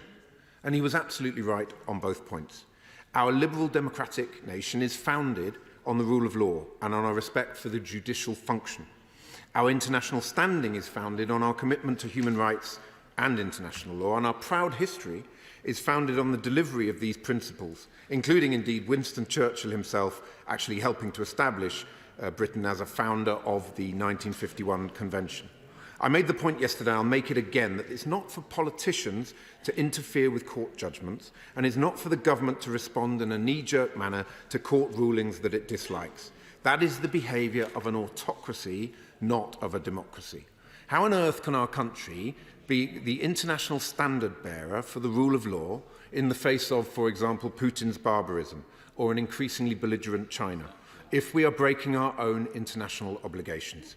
Indeed, how can we even hold Rwanda to account on its commitments within this new treaty if we're not practicing what we preach?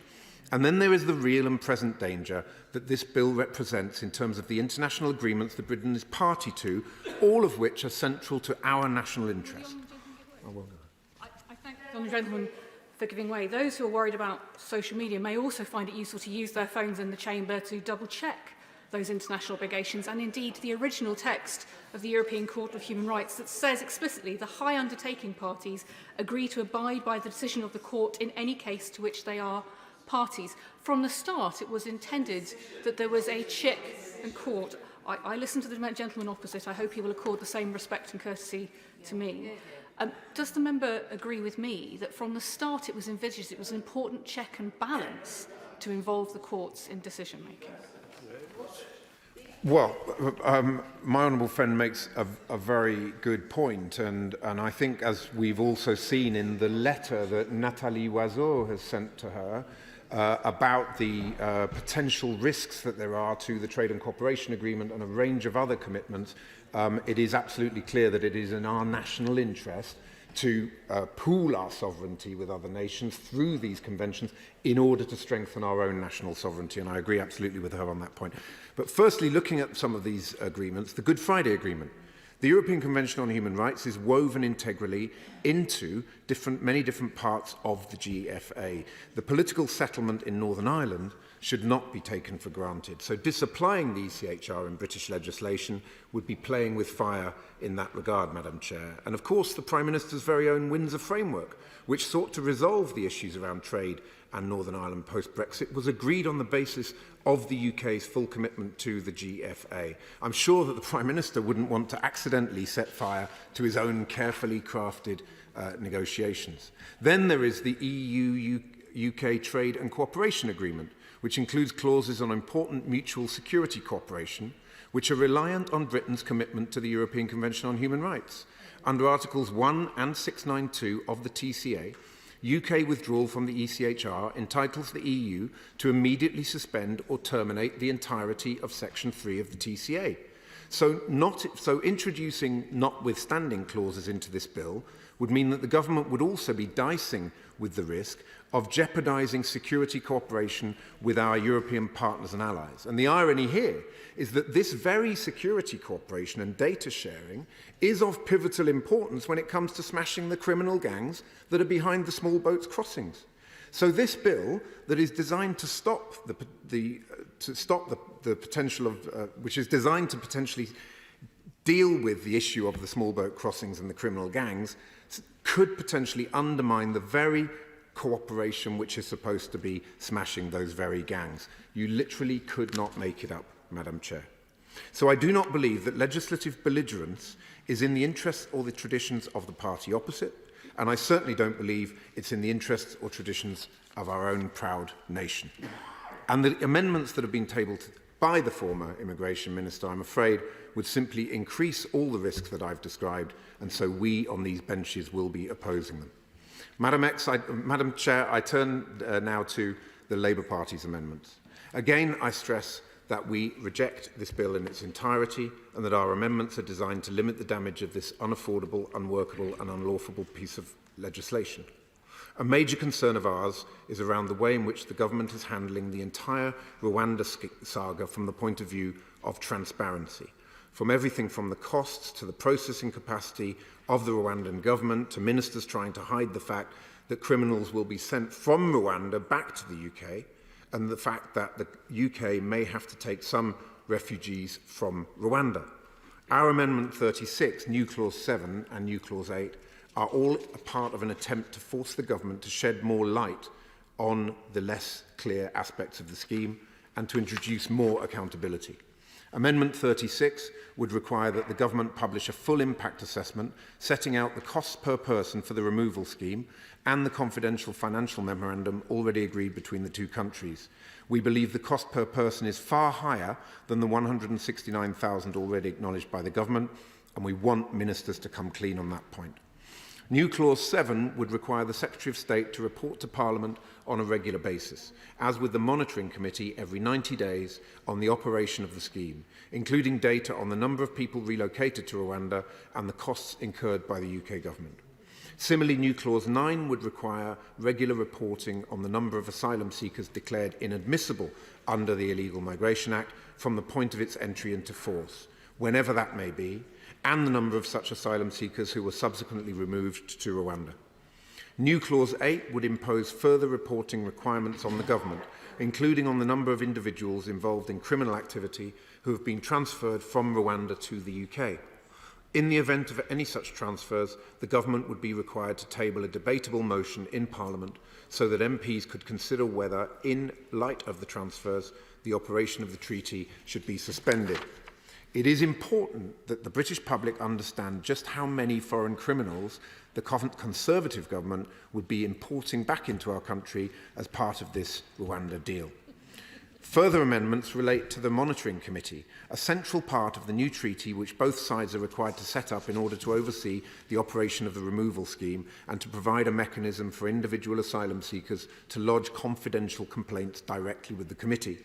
The Supreme Court raised initial concerns about the capacity of the committee to review complaints in its judgment.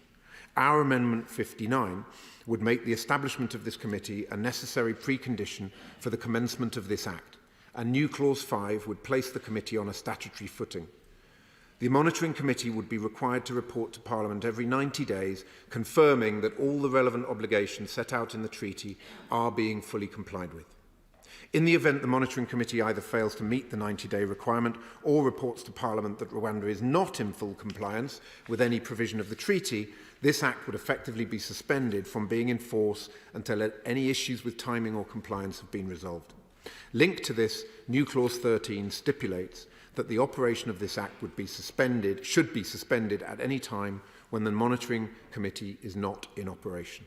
Finally, New Clause 5 states that it is for a Minister of the Crown and that Minister only to decide whether or not to comply with any interim measures issued by the ECHR for the purposes of blocking a person's removal to Rwanda. Amendment 38 stipulates that in making such a decision, the Minister in question must consult with the Attorney General. Madam Chair, the Conservative psychodrama of the past 24 hours only goes to serve the old political adage. If a Prime Minister is incapable of managing his own party, he must be utterly incapable of running the country. And the resignation of not one but two deputy chairs last night, followed by a 60-strong rebellion, illustrated the level of utter incompetence at the heart of his administration. Now, you know what they say, losing one deputy chair could be down to misfortune. Losing two in one night is sheer carelessness. But at least we might get to see a bit more of the two of them on their GB News show, discussing days of yore while spoon-feeding each other with cold baked beans, which was my personal television highlight of 2023, and also explains quite a lot about the amount of hot air emanating from the benches opposite. I certainly hope to see and hear more of them in this election year. But in all seriousness, what on earth is going on? The country is looking on baffled that the Prime Minister can pay the Rwandan government £400 million for nothing.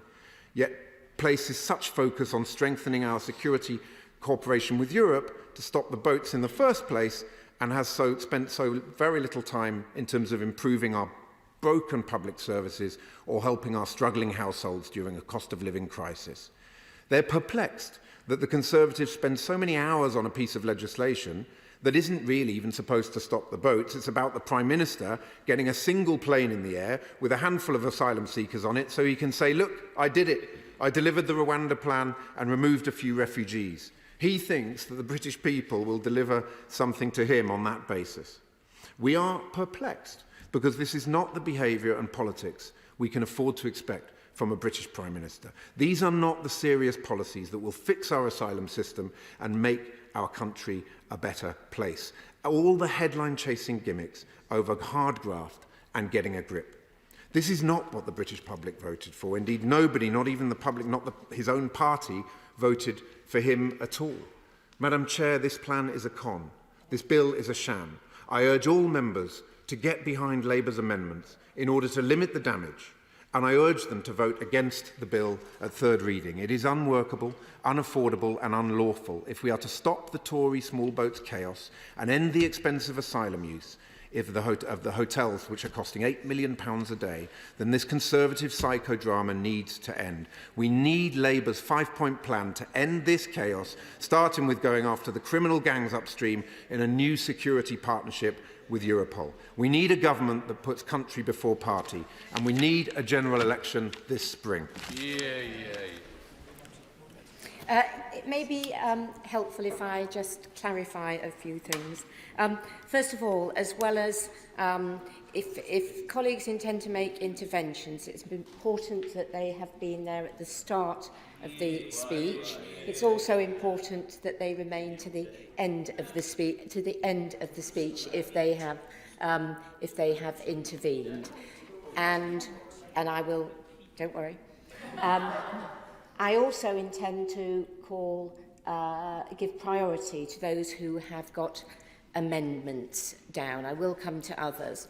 In addition to the fact that we are discussing amendments, I should explain that because there is clause stand part, the debate can range slightly wider than would be normal, but it is not a third reading debate. There will be a third reading. There is an hour put aside for that, just in case colleagues preferred to speak at that stage. But I know Sir Jeremy Wright has an amendment. So I call Thank you very much, Dame Rosie. And as you say, I do, in fact, two, and I want to focus my remarks on them. They're amendments 54 and 55. Dame Rosie, of course, we all understand the purpose of this bill is to allow this Parliament to designate Rwanda as a safe country so that people can be returned lawfully to it. But of course, to achieve that, you require a definition of what a safe country is. And the bill does that in clause 1, subclause 5, and particularly 1.5a, which describes a safe country as a country to which persons may be removed from the UK. So far, so good, Dame Rosie. It seems to me that's an essential part of the bill's inherent purpose. But the part of the subclause that concerns me and on which my amendment is focused is what it then goes on to say. So that in fact what 1.5a says is that a safe country is a country to which persons may be removed from the UK, and this is the bit that worries me, in compliance with all of the United Kingdom's obligations under international law that are relevant to the treatment in that country of persons who are removed there. In other words, it seems to me the bill is saying that the United Kingdom can, by means of this legislation, by saying that Rwanda is a safe country, also deem itself to be in compliance with a set of its international law responsibilities. And I don't, Dame Rosie, think that can be correct. Now, there are few in this House, I suspect, as familiar as I am with the vagaries and complexities of international law. But surely if international law means anything, it must mean that it does not lie in the hands of any individual nation state, even this one, to determine its own compliance with international law. And if it were otherwise, international law wouldn't really be international, and certainly would serve no purpose in containing bad behaviour, as we sometimes ask it to do. I give way. I'm very well aware. I work very closely with my honourable friend in a number of ways, as he knows. I'm very well aware that my honourable friend is a former Attorney General. And if he were right that it's not for the government or this House to determine whether measures are compliant, why on earth would they seek and get the Attorney General's advice on just that? My right honourable friend knows that the Attorney General is consulted on a variety of different legal questions, both domestic and international. He wouldn't expect me to disclose any of the advice I have previously given, but I can tell him that the Attorney General does give advice on whether the government's actions may or may not be in compliance with international law. But the Attorney General, and I don't think the government, expects to be the ultimate arbiter of that question. The advice is given as to whether or not it is likely that this action would be in compliance with the law. And I'll come in a moment to what I think the bill and the government can properly do in relation to international law responsibilities, but it does seem to me that what it can't properly do is to set itself up as judge in its own cause on questions of international law. And this House would be wrong to pass a bill that suggested that it could. That's really where my amendments are focused. And as I say, there's a good practical reason why we should be nervous about this, because we do sometimes rely on international law in order to discharge our own policy intents and purposes. And not more than 48 hours ago, in this place, we were doing exactly that. We were saying that it's important to criticise the actions of the Houthis in the Red Sea because they contravene principles of international law. And we were saying too that we justify our own response to that because it is in accordance with the principles of international law. And quite right too. We would not have accepted the Houthis' unilateral declaration that they were in compliance with international law when they did what they did, nor should we have. And we wouldn't, of course, accept a Russian legislative act to say that the invasion of Ukraine by Russia was in compliance with Russia's international law responsibilities. Now, I make it clear, Dame Rosie, I'm not, of course, suggesting that what the government has in mind here is in any way comparable to those two examples. But it does seem to me that the point here is that to arrogate to yourself the right to declare your own compliance with international law runs the risk, first of all, of other states finding comfort in our example, and secondly, of undermining our own messages in other situations. And that, if I will in just a moment, that in my view makes this not just bad law, but also bad foreign policy. I give way. Thank you, gentlemen, for giving way, and I'm very pleased to hear what he has to say on the question of international law. Does he therefore share with me, and I am not as legally qualified as him, I would fully accept that, a concern that the government's own legal advice states that by stating that the bill is incompatible, it makes it compatible. Is that not worthy of the Mad March hare when it comes to consistency and standing up for the rule of law? I suspect what the Honourable Lady is referring to is the statement of incompatibility at the beginning of the bill with the Convention on Human Rights and with the Human Rights Act. And of course, that provision is there for a reason. It's to allow the government, if it so chooses, to act in defiance of those responsibilities. That is perfectly proper, and I'm going to come on to explain why I think that is something the government can properly do.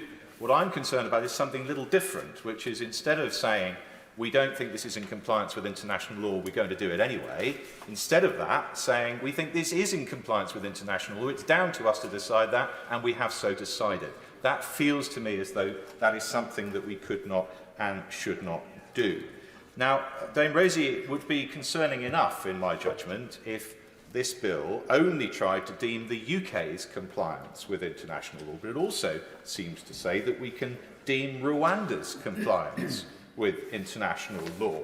And that is set out, of course, in clause 15b, which goes on to say that for the purposes of this Act, a safe country includes, in particular, a country from which a person removed to that country will not be removed or sent to another country. Again, so far so good. That's essential, it seems to me, to do what the bill seeks to achieve. But it goes on to say, in contravention of any international law. And again, it cannot, it seems to me, lie in the hands of this Parliament to decide whether or not a country may be removed to another country in contravention of any international law. And it goes on in B2 to say that, again, a country would be a safe country in which any person who's seeking asylum or who's had an asylum determination will both have their claim determined and be treated in accordance with that country's obligations under international law. So what it seems to me the bill is seeking to do is to say, if we deem it so, not just is the UK in compliance with its international law responsibilities, but Rwanda is going to be as well. And that feels to me not valid and somewhat over-ambitious. I'm happy to give way. Whether my right honourable friend, who has great experience as former Attorney General, would agree with me that actually the deeming provisions under the Withdrawal Act creates another rather similar situation, because we deemed EU law to be UK law, and therefore, on the analogies he's just given, that he would argue, I imagine, though I think he might even have been Attorney General at that time, actually did exactly the same sort of thing, although I am listening with great interest to the very more precise point he's making about this relationship with international obligations, on which I will speak later. Very grateful to my right honourable friend for his intervention. And I know, Dame Rosie, you would not want me to abuse the privilege that you've given us to range slightly more widely, to range quite that widely, so I won't. But he's right that I'm making a fairly precise point about what this language appears to me to say. And I stress, I don't think, in order to achieve the objectives the government has set in this legislation, with which I have some sympathy, though their methods make me nervous, and I make no bones about that, I do not think it is necessary to include this language. And I think, worse than unnecessary, it presents some dangers, which I don't think we need to present in order to achieve, as I say, the government's objectives. But look, I completely understand, and I suspect my right honourable and learned friend, the Minister, will tell me in a few moments or hours' time that I don't need to worry about any of this, and he may say that that is for two reasons. The first of those is he may say, well, the bill doesn't mean what I think it means. Well, you'll forgive me for saying this, Dame Rosie, but I'm getting increasingly troubled in this place that we answer points such as mine by saying, yeah, but it doesn't really mean that, and we don't really mean that by it. I think we have to be concerned as legislators with what the language we are passing into law actually says, not what we meant it to say. And I am concerned that what this language says is not, I'm sure, in accordance with what my right honourable friend wants to do or the government wants to do, but it might nonetheless have that effect or be taken by others to mean the things that I am concerned about. And so when it says what it thinks a safe country is, this bill, it seems to me it's potentially confusing two different things. One of them is deeming your own compliance with international law, which I don't think any country should be able to do. And the other is saying that Parliament resolves to do something even if it contravenes the UK's international law obligations, which, going back to the previous intervention, I do think the British Parliament can do, and we as a legislature can resolve to do if we so choose. We have to decide, of course, whether that is a wise and sensible thing to do, with all the ramifications it might bring, but as a matter of law, it seems to me that the UK Parliament can, if it wishes, pass a law to say, despite or irrespective of our international law responsibilities, this is nonetheless what we want to do. But that is not the same as deeming your own compliance with international law, which I worry this language almost certainly seems to do. And the point I make about the UK Parliament being able to do things, even when they contravene its international law responsibilities, is of course already in the bill, already reflected in the language of clause 1(4)(b), which points out, and I quote, that the validity of an act is unaffected by international law. Well, quite right. So we can, if we so choose, deem a country as a safe country for the purposes of domestic decision-making if we want to. But what I don't think we can or should do is to legislate to say we comply with our international law responsibilities when we do, and crucially, as I say, to achieve the objective of this bill, we do not need to. So the second reason, Dame Rosie, why the Minister may say I do not need to worry myself about all of this is because he may say that domestic and international law exist on different planes, and this legislation is only targeted in any event at domestic authorities, so the bill couldn't, even if it chose to try, deem our compliance with international law in actual fact anyway. And I would agree with that. It is perfectly true that domestic law and international law operate on different planes, and it isn't likely, this bill, to determine any question of international law before any international tribunal. But if that is so, why include the language? If it doesn't have any meaningful legal effect, it doesn't serve any purpose, but what it may do, I fear, is send a damaging political signal to other states. So, Dame Rosie, it seems to me that the language I am concerned about, and which Amendments 54 and 55 would remove, is either offensive or it's otiose. And in either respect, the bill will be better without it. Joanna Cherry. Dame Rosie, it's a pleasure to follow the honourable and learned gentleman, and I found myself in agreement with much of what he said, and I think he made his points very forcibly. I rise, Madam Chair, to speak to Amendments 32, 33, 34 and new Clause 4 in my name, and to Amendments 4 and 5 in the name of my honourable friend, the Member for Glasgow North, and also to support those amendments in the name of my honourable friend, the Member for Glasgow Central. I also want to make some comments about the clause stand part in relation to clauses 3 and 5 of the bill and the amendments that have been put forward, particularly by the Right Honourable Member for Newark, particularly in my capacity as Chair of the Joint Committee on Human Rights. But first of all, I want to turn to my amendments, which are about the impact of this bill in Scotland, and in which respect I'm speaking in a personal capacity. My amendments and those of my honourable friend for Glasgow North go to the extent of the bill, its extension to Scotland, and also to the date of its commencement in Scotland. Both of us seek to prevent this bill extending to Scotland, and in the event that we are not successful in doing that, my amendments seek to ensure that the bill will not extend to Scotland without the legislative consent of the Scottish Parliament, and that nothing in it will interfere with the supervisory jurisdiction of the Court of Session or its nobili officium, and I'll explain what that means a bit later. Madam Chair, we mustn't forget that the regime this bill seeks to impose, together with the Illegal Migration Act, is imposed on asylum seekers across the United Kingdom, not just those who arrive in small boats on the Kent coast. The UK government haven't forgotten that, and that's why they want this bill, with its far-reaching and unprecedented ouster clauses, to extend to Scotland. Accordingly, asylum seekers in Scotland looking to our courts for protection will find that the courts in Scotland have been emasculated in the same way as this bill emasculates the courts of England and Wales.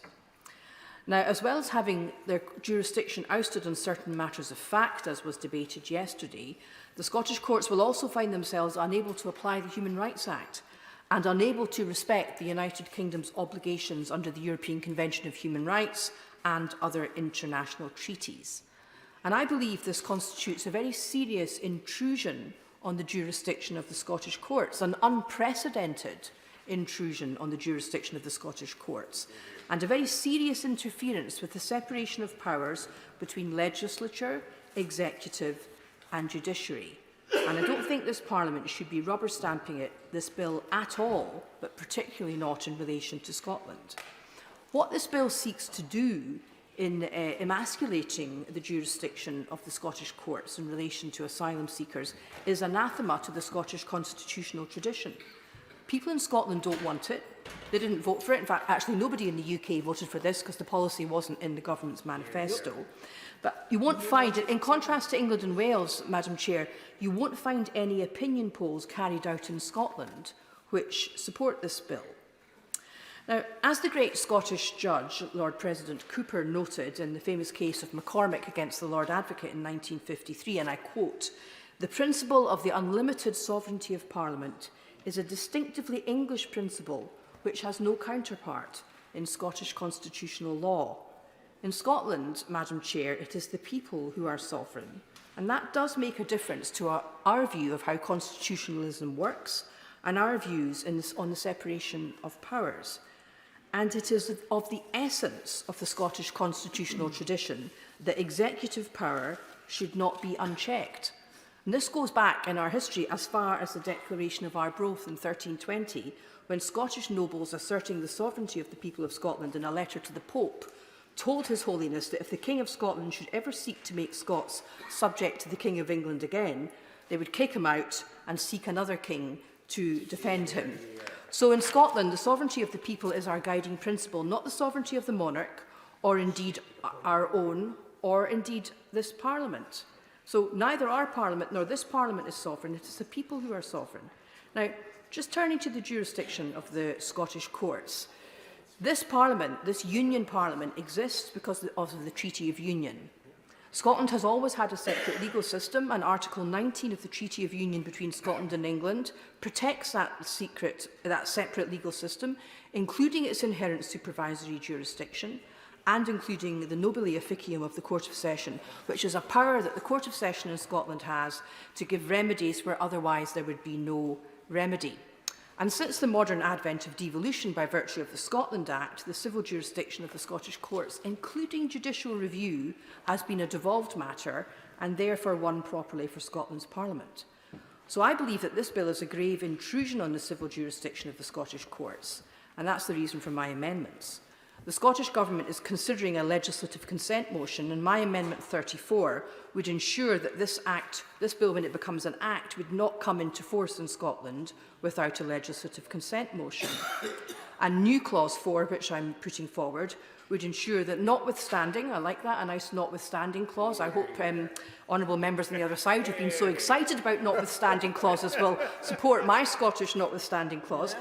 New Clause 4 says that notwithstanding anything in this bill, if it were to become an act, the supervisory jurisdiction and the nobile officium of the Court of Session would be preserved. And in that way, I hope to ensure that asylum seekers in Scotland will still have the protection of the courts in accordance with our constitutional tradition. Just to explain, the nobile officium of the Court of Session is a noble office or duty which Scotland's highest court has. It's a sort of extraordinary, equitable jurisdiction by virtue of which the court may, within limits, mitigate the strictness of the law and provide a legal remedy to people where otherwise none would exist. I will give way, yes. Without prejudice to the content of what she's saying otherwise, could I just simply say in relation to the word notwithstanding, I'm extremely glad that the Scottish eagle has landed. Certainly won't be supporting the other notwithstanding clauses in the bill, but I felt it was perhaps time we had a notwithstanding clause that benefited Scotland for a change. So my amendments, Madam Chair, they're designed to protect Scotland's courts and the Scottish constitutional tradition, and they're there to ensure that asylum seekers in Scotland might still enjoy the protection of the courts from the infringement of their fundamental rights. And that's what people in Scotland want, and that's been expressed repeatedly through the Scottish Parliament. So I am, of course, a Scottish MP and a member of the Scottish Bar, and I'm here to do what I can to protect Scotland and Scotland's legal system for the extraordinary attack which this bill constitutes on human rights and the rule of law. But, Madam Chair, I'm not a Scottish exceptionalist, and I recognise, as reflected in the House of Commons Library's excellent legal briefing on the bill, and indeed in the speech that preceded mine, that concerns about the impact of this bill on the rule of law and the Constitution are shared by many in England and indeed by many lawyers in England. And for every lawyer that has been cited by honourable members on the other side in favour of this bill and in favour of the draconian amendments to this bill, you will find two lawyers who disagree. The library briefing, and it really is an excellent summary of the different legal views on this bill, the library briefing concludes, and I quote, "Tension between the sovereignty of Parliament to legislate and the role of the courts in enforcing the rule of law principle that executive bodies must exercise their powers within their statutory limits may be tempered by restraint on both sides. If either the courts or Parliament cease to exercise such restraint, significant constitutional uncertainty could result." Close quotes. And I believe that if we pass this bill, this Parliament will have ceased to exercise the restraint referred to there. It would be a major departure from such restraint. And I do believe, Madam Chair, that if this bill passes, I believe and I predict that we will see what might be an unprecedented constitutional challenge to an act of the British Parliament. I will give way. The checks and balances which prevent arbitrary power. And she's right that in our constitutional settlement, that is central. But this is not the exercise of arbitrary power, because the bill and the amendments to it are quite specific about their provisions. So, for example, our separation from the international obligations that I know she holds so dear is very specific in the amendments that are tabled by Honourable Newitt, specific to this particular measure, this legislation. This is not arbitrary, anything but. What it does do, this bill, is it seeks to carve out a group of people coming to our country or within our country from the protections that the rest of us enjoy. And I think that history shows us that that sort of legislation can put a state on a pretty slippery slope. And that brings me to the arguments I want to make in relation to clause stand part for clause 3 and 5 of this bill. Now, the Joint Committee on Human Rights has not yet had the chance to complete legislative scrutiny of this bill, given the speed with which it has passed through the House. So we have not, as a committee, reached a concluded view on the bill. But before Christmas and before the second reading, a chair's briefing paper referring to the legal advice the committee had received was published, and it's extensively referred to in the excellent legal commentary on the bill published by the House of Commons Library. And it says this, inter alia, that the disapplication of the Human Rights Act in clause 3 of this bill is really very significant. Because, as I indicated a moment ago in my answer to the Right Honourable Gentleman, human rights are meant to offer a fundamental level of protection for every person on the basis of their humanity alone. And as our committee has noted in a previous report, if those protections are disapplied when they cause problems for a policy goal, they lose their fundamental and universal character. And that means that they lose the fundamental and universal character that characterises them. And this is arguably particularly the case when they are disapplied in respect of a particular group. And in this case, fundamental human rights are being disapplied in respect of migrants who come to the United Kingdom without prior permission. Now, bills that disapply parts of the Human Rights Act are not unprecedented under this current government, I'm sad to say. Both the Illegal Migration Act and the Victims and Prisoners Bill sought to disapply Section 3 of the Human Rights Act in respect of certain legislation. However, this bill seeks to disapply Section 6 of the Human Rights Act, and that's the obligation on public authorities to act compatibly with human rights. And that's never before been attempted, even by this government, and it represents a significant inroad into human rights protections. If we pass the bill with that clause there, it means effectively this Parliament is authorising public authorities to breach human rights. Now, that's an awful long way from what this Parliament intended when it passed the Human Rights Act and what the United Kingdom intended when it signed up to the Convention. Now, as we heard at some length yesterday, as a result of parliamentary sovereignty, breaching human rights, if we pass this bill, would be in accordance with our domestic law. But it would still violate the UK's obligations under the Convention, because we cannot unilaterally change what the Convention says. And also, as the Bingham Centre for the Rule of Law have noticed in their briefing on the bill, if we disapply the Human Rights Act in the manner proposed, we're also breaching Article 13 of the Convention, which entitles people to an effective remedy. Now, I'm afraid to say that the amendments in the name of the Right Honourable Member for Newark, who's no longer in his place, his amendments to Clause 3 would make the situation even worse.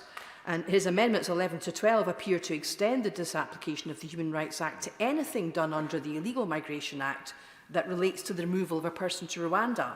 And that could potentially mean that the detention of people awaiting being removed to Rwanda and their treatment prior to their removal would not be protected under the Human Rights Act. Is that what this Parliament really wants to legislate for? And additionally, as the Right Honourable Member for New York seeks to do, he wants to extend the clause to disapplying Section 4 of the Human Rights Act as well. Now, the clause as it presently stands does not disapply Section 4 of the Human Rights Act, and that means that it would, if it remains as it is, be open for a court in future to declare that this bill, when it becomes law, is not compatible with this convention. Now, that would be by way of a declaration only. It wouldn't affect the ongoing function of the bill.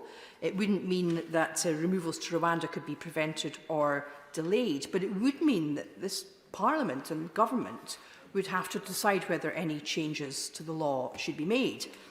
And if we amend the bill to disapply Section 4 of the Human Rights Act, again, that's something that has never been done before and something that would further oust the jurisdiction of our courts from saying to the government and the public what their view on the law's compatibility with human rights is. And finally, turning to Clause 5, stand part, I also believe that this bill shouldn't stand part of the bill. We've heard a lot today about honourable members on the other side of the House's concern about interim measures issued by the European Court of Human Rights. And the reality is this: no matter what this legislation ends up saying, it can only affect domestic law. In respect of the ECHR in particular, the UK will remain bound by the Convention as a matter of international law. And indeed, even if this government, God forbid, were to exercise the nuclear option to withdraw us from the Convention, thereby putting us into bed with Russia and Belarus, even if they were to do that, we would remain bound for a further 6 months after withdrawal takes place. And I hope they'll bear that in mind.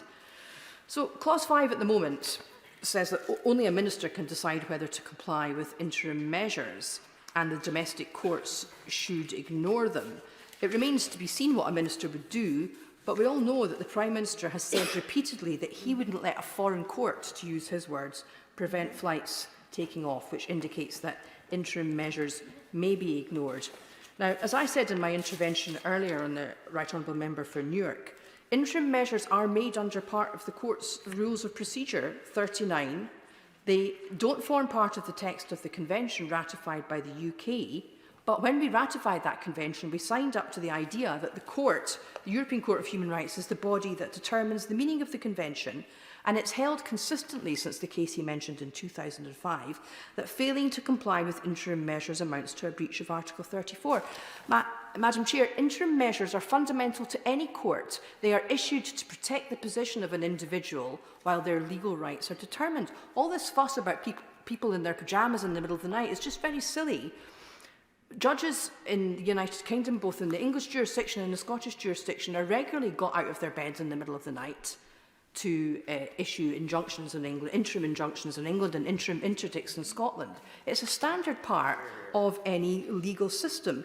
And many of the concerns that the other side have expressed about these interim measures have now been addressed by the court in reforms which they are proposing. But any decision of a minister not to comply with the interim measure would therefore be inconsistent with our obligations under the ECHR. This means that Clause 5, if we let it stand part of the bill, will expressly authorise British government ministers to act in breach of international law. That is the reality.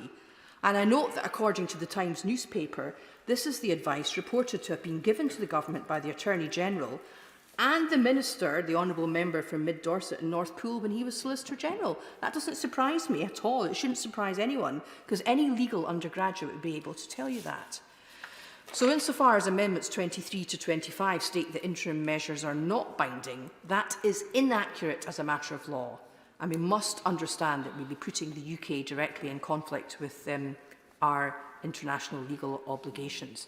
So, Madam Chair, I realise I've taken up a little bit more time than I'd intended, but I hope the amendments I've spoken to and the clause stand part would go some way to ameliorating this bill, but certainly even if they were to be passed, I would be voting against it. Thank you. Chair of the Justice Select Committee, Sir Robert Neal.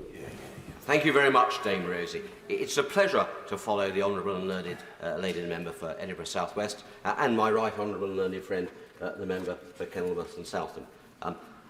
Although I won't be supporting the Honourable and Learned Lady's amendments, I have great respect for the intellectual rigour which she brought to Scots law and its application here, and I say the same in relation to the points made by my right honourable and learned friend in relation to his amendments 54 and 55. And I do hope that the Minister will think seriously about how we deal with that issue, and I'm sure he will. But they are serious points which are raised, because in a nutshell, I too would agree with the proposition that whilst of course Parliament can legislate to do whatever it likes in domestic law, simple fact is you cannot legislate away international law obligations or treaty obligations, and it would be misleading to try and pretend otherwise. Can I then turn to the amendments moved by my right honourable friend, the member for Newark. And I'm sorry he's not in his place, because I have to say with every respect that I profoundly differ from his characterisation of pyjama injunctions by a foreign court, which I respectfully would argue is both inaccurate and rather unworthy. Because, as was observed by the Honourable and Learned Lady for Edinburgh South West, it's perfectly normal for interim injunctions to be done at difficult hours when the test for them is met. So we shouldn't say that as being unusual. There are arguments about the way the Rule 39 procedure in the Strasbourg Court works that can be legitimately made, but let's make it on the basis of an accurate construction of what it's about, rather than otherwise. Secondly, it is... let me just finish. Yes, I will actually, and then I'll get on. Well, too, I have great respect for the argument he makes, and I do defer to his experience and knowledge on this. I'm interested genuinely in his view. He's eliding a judge in the UK issuing an injunction late at night in the event of what would be, in normal circumstances, an individual situation. Does he really think that it's comparable to describe, and that's in the same terms, the act of a court, which is genuinely in another country, a judge who is unknown, anonymous, who does not publish the rationale for their opinion, and in doing so calls a halt, with the support of the government, it must be said, to the policy of the British government enacting a law passed in Parliament? Surely there is a difference, both of degree and of nature, between the two cases.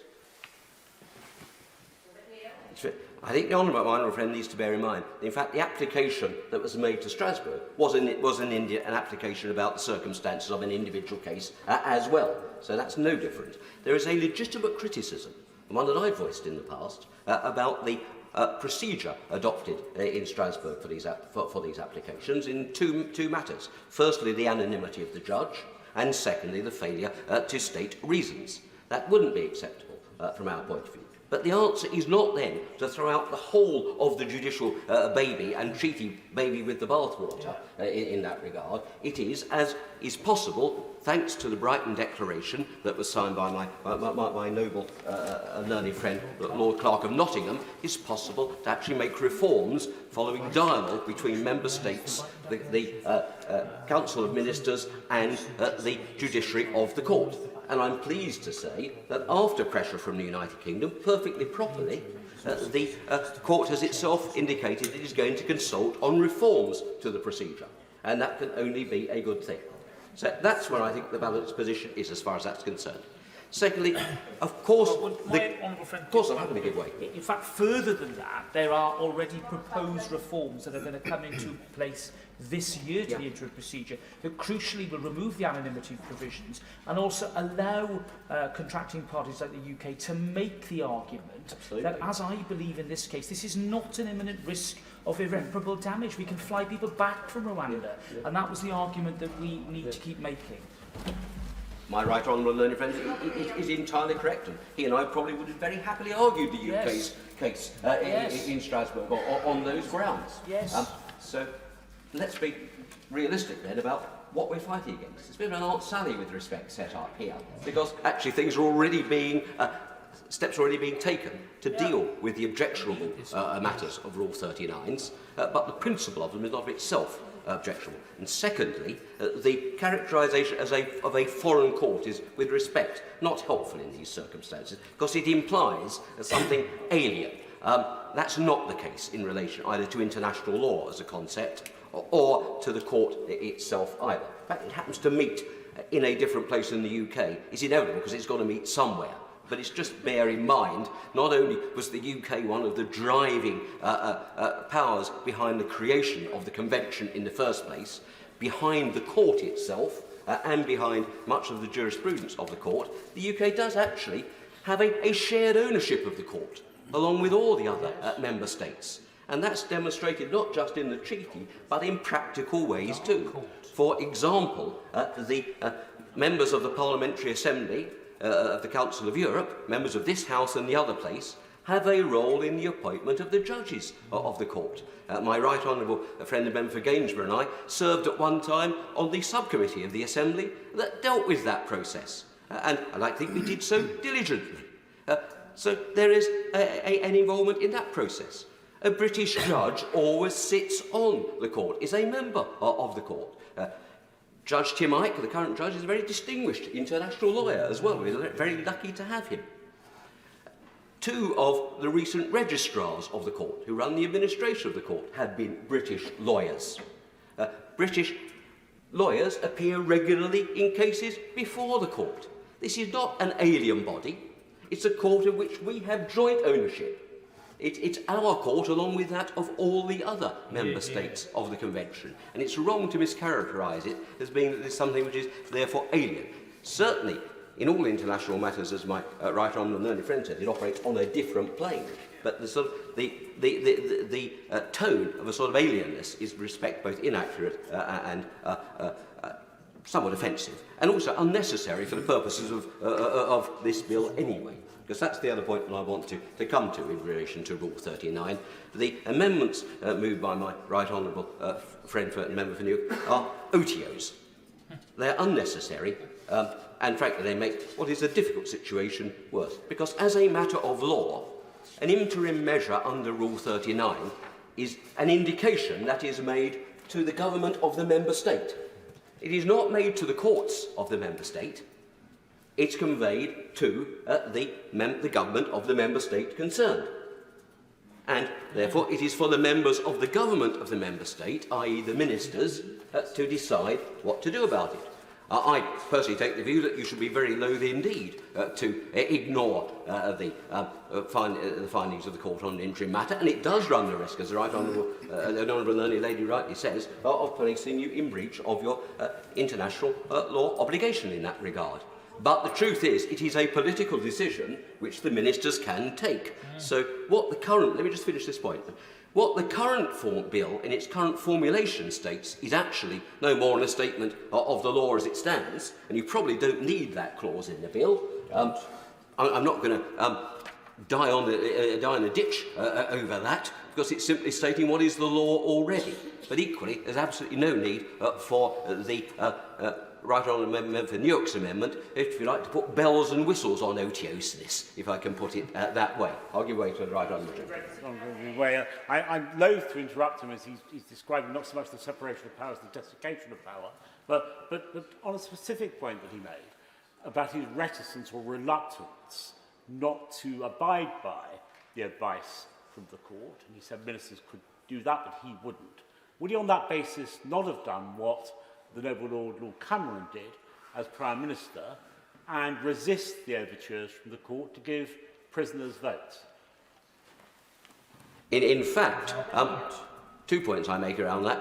I supported the Noble Lord Cameron in that regard because it was a political decision there, and it's worth just looking in terms of the practical politics. Although we were for a period of time at variance with the court in that regard, no harm was done to the polity of the United Kingdom in that regard. No harm was done to the interests of the United Kingdom. No terrible international consequence flowed against us from it. I think the court got it wrong on that occasion, and one of the problems is that there isn't an appeal system within the Strasbourg court, so you have to wait until some future decision may go in a different way.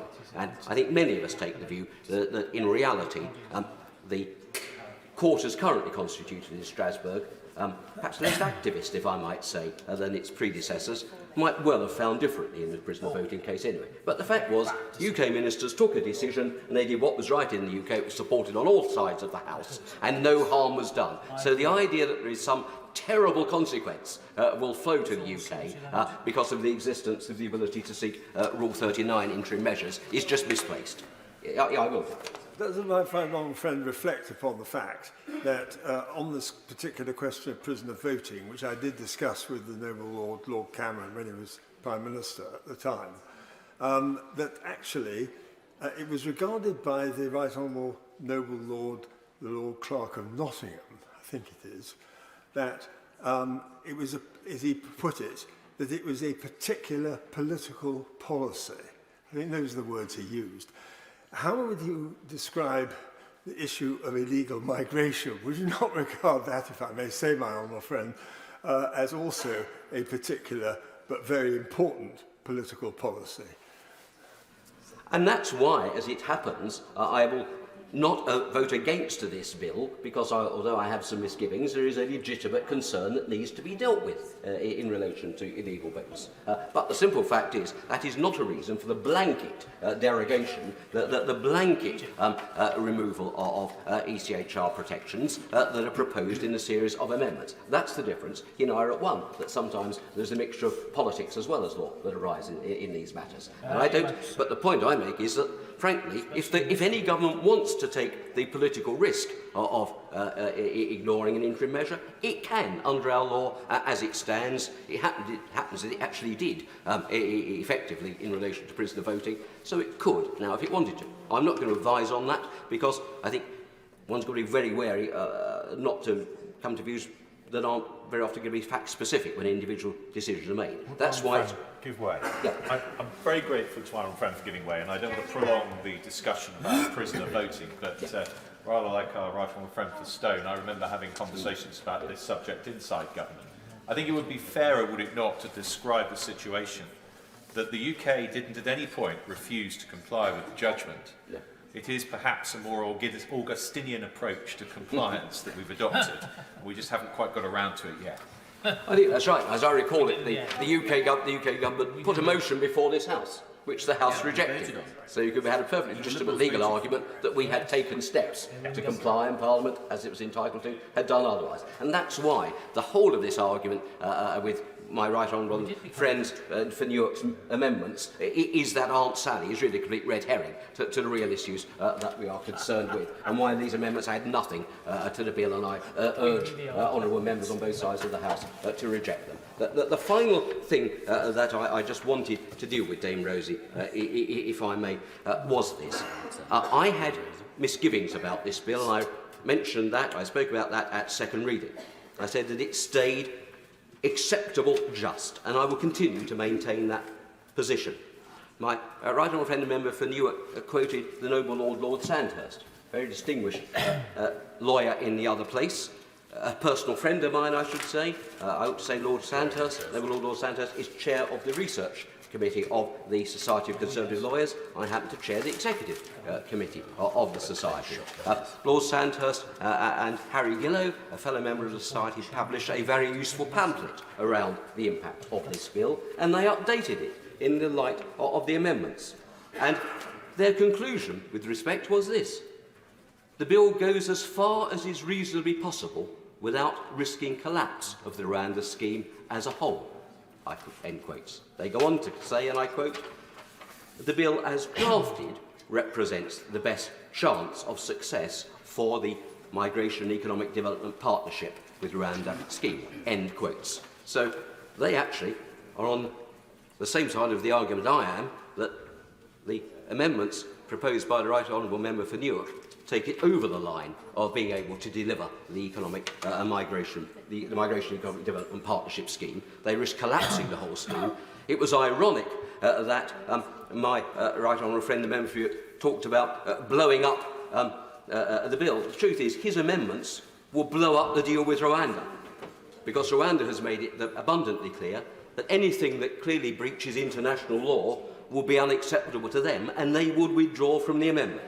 So not only are the amendments proposed legally unsound and OTOs, they're actually ridiculously bad politics with respect as well, because they would actually defeat the object of those who do want to see people being moved to Rwanda to deter the boats. So on both legal and political grounds, I urge the House to reject these amendments and leave things as they stand. Gavin Robinson. Rosie, thank you very much indeed for calling me in this committee stage. And it is a pleasure to follow the Honourable Learned Gentleman, the Chair of the Justice Committee. And he did say that at times you will see a collision between, or an interface with, politics and the law. And I hope what arises from my contribution is that there's a third element to that as well, and that's principle. And throughout the passage of this bill, and indeed some of the precursors to it, we have advanced a number of principled positions, one of which challenges the basis of the legal aspiration contained within the bill. Another will rightly challenge that it doesn't matter how hard you suggest this is the most robust piece of legislation. If it doesn't do what it's intended to do, it isn't going to work. And that is an unprincipled place to be with the British electorate. To suggest that all these steps are in earnest and have some virtue, knowing that they are inconsistent and will not work. I made those points during the Nationality and Borders Bill, and the ministerial bench at that time told me I was entirely wrong, and that there was no need to strengthen the provisions, and that the bill would do what they said it would do. And now I hear through stages of this bill, at this committee stage, the very same people who occupied the front bench adopting the same arguments that we deployed to the Nationality and Borders Bill. I still find it thoroughly inconsistent that our government have reached a position that they have an agreement with Rwanda that involves our country accepting refugees from Rwanda, a country capable of producing refugees, and yet we are considering that in the context of the Safety of Rwanda bill. It is incongruous to me how a country deemed safe by this Parliament is capable of producing refugees from that very same country. And I haven't heard a robust argument to the contrary as to how that is not an inconsistent position. Of course, I'm very grateful to the Honourable Gentleman for giving me a chance to put him right, because the example is, for example, the transit mechanism that is in place, where Rwanda is already hosting refugees from Libya, for example. Rwanda, in its generosity and safety, hosting hundreds of thousands of refugees. That's how. Rosie, and if the Minister is prepared to say that the only refugees that can come to the United Kingdom from Rwanda are those that have been produced as refugees from other countries, that is an absolutely fair point to make. But I don't think that's the point he's making. I don't think it is, and I'm very happy to let him intervene again, but I just genuinely don't think that is the point he's making. And the point I am making, that it's entirely inconsistent, on one hand to say we'll accept refugees from a country, and on the other deem that country as safe, but I accept our right to do it. And I don't quibble with the government's aspiration that Rwanda is a safe country. I don't quibble with it. I just say there's a complete juxtaposition between, on one hand, saying it's safe, and on the other, accepting refugees from that very same country. And I make the point, Dame Rosie, and I recognise the nature of this committee stage, but I do make the point again to the Shadow Minister. It's not about his valiant opposition at committee stage or at third reading or what passed at second reading. It's about the Labour Party's opposition, which will fold I have no doubt, fold on this bill in the other place. The political choice will be the Labour Party's. There is no second session or additional session of this Parliament. There will be no Parliament Act available to pass the Rwanda bill, and it's going to be tortured in the other place. The bill will be tortured in the other place. And the only reason, or the only way it will emerge, emanate from this Parliament, is if a political calculation is made by the Labour Party that there's too much political cost in opposition to the bill, and they draw stumps and allow it to pass. And I reiterate that point. I'm saying it very clearly now, and I suspect in a number of months' time, this point that is being ignored today will become quite acute within our political discourse. I thank the honourable gentleman for giving way, and I apologise then. I perhaps hadn't fully understood his point in his question to me when I was making my remarks. It was specifically about the other place. What I would say to him is that Labour members of the other place will give this bill the scrutiny that it deserves, will hold the government to account. And if you take, for example, the illegal migration bill, which ended up going through, got royal assent, in spite of very severe and serious reservations, but we, of course, in the other place, recognise that we have the duty to scrutinise, but also we are responsible for ensuring the proper functioning of Parliament across the board. So I would say to him that I don't think this bill will be treated in any way differently to any other piece of legislation that would go to the other place, at least from the point of view of my colleagues there. Tim Rose, I'm very grateful to accept that intervention, and the Shadow Minister has made his point and I have made my point, but I suspect that that point you will find as much safety in the point that has just been made as those that stand bullishly and say this is the strongest, most robust piece of legislation ever, irrespective of whether it works. I just make that and put it on the record. Madam Deputy Speaker, as you will be aware from second reading considerations, we do have concerns about the operability of this bill in light of the UK's withdrawal from the European Union and the legislative framework that surrounds that relationship. And that's why you'll see in new clause 3, to speak directly to our amendment, you will see a notwithstanding clause, and I know they've had some humour around notwithstanding clauses from the honourable lady from Edinburgh South, or Edinburgh South West. But that notwithstanding clause is there because we are concerned, in contradiction of government's position, that the claims that have been made in this House and the position that the government have deployed is not sustainable legally. And this amendment proposed by us, the notwithstanding Section 7A of the withdrawal agreement, the European Union withdrawal agreement 2018 amended 2020, is important from a principle perspective as a unionist, from a practical perspective, as a member of this Parliament who believes that our immigration policy applies equally across the United Kingdom. It always has applied equally across the United Kingdom. And the concern is that government is blindly ignoring our concerns and allowing a situation to develop that will cause a fracture in the immigration policy which up until this point has applied equally across the United Kingdom. Now, I have engaged with the Minister on this, and I'm very grateful not only for him making the time available, but the courtesy with which he always approaches these issues. Colleagues will recall that we raised this issue in second reading, and the Minister gave a commitment, and fundamentally the commitment that the Minister gave comes in two parts. One, that government has never accepted that the rights chapter of the Belfast Agreement engages immigration policy. And furthermore, the government have in the past robustly defended the position that the rights chapter of the Belfast Agreement does not engage immigration policy, and have won. They have advanced that argument in court and have won. And that argument that the government is putting forward is predicated on Article 2 of the withdrawal agreement, that there be no diminution of rights, for the people of Northern Ireland whenever the United Kingdom leaves the European Union. And as a consequence, given the rights chapter, they say does not apply to immigration. There is no diminution of rights, so this is not captured by Article 2.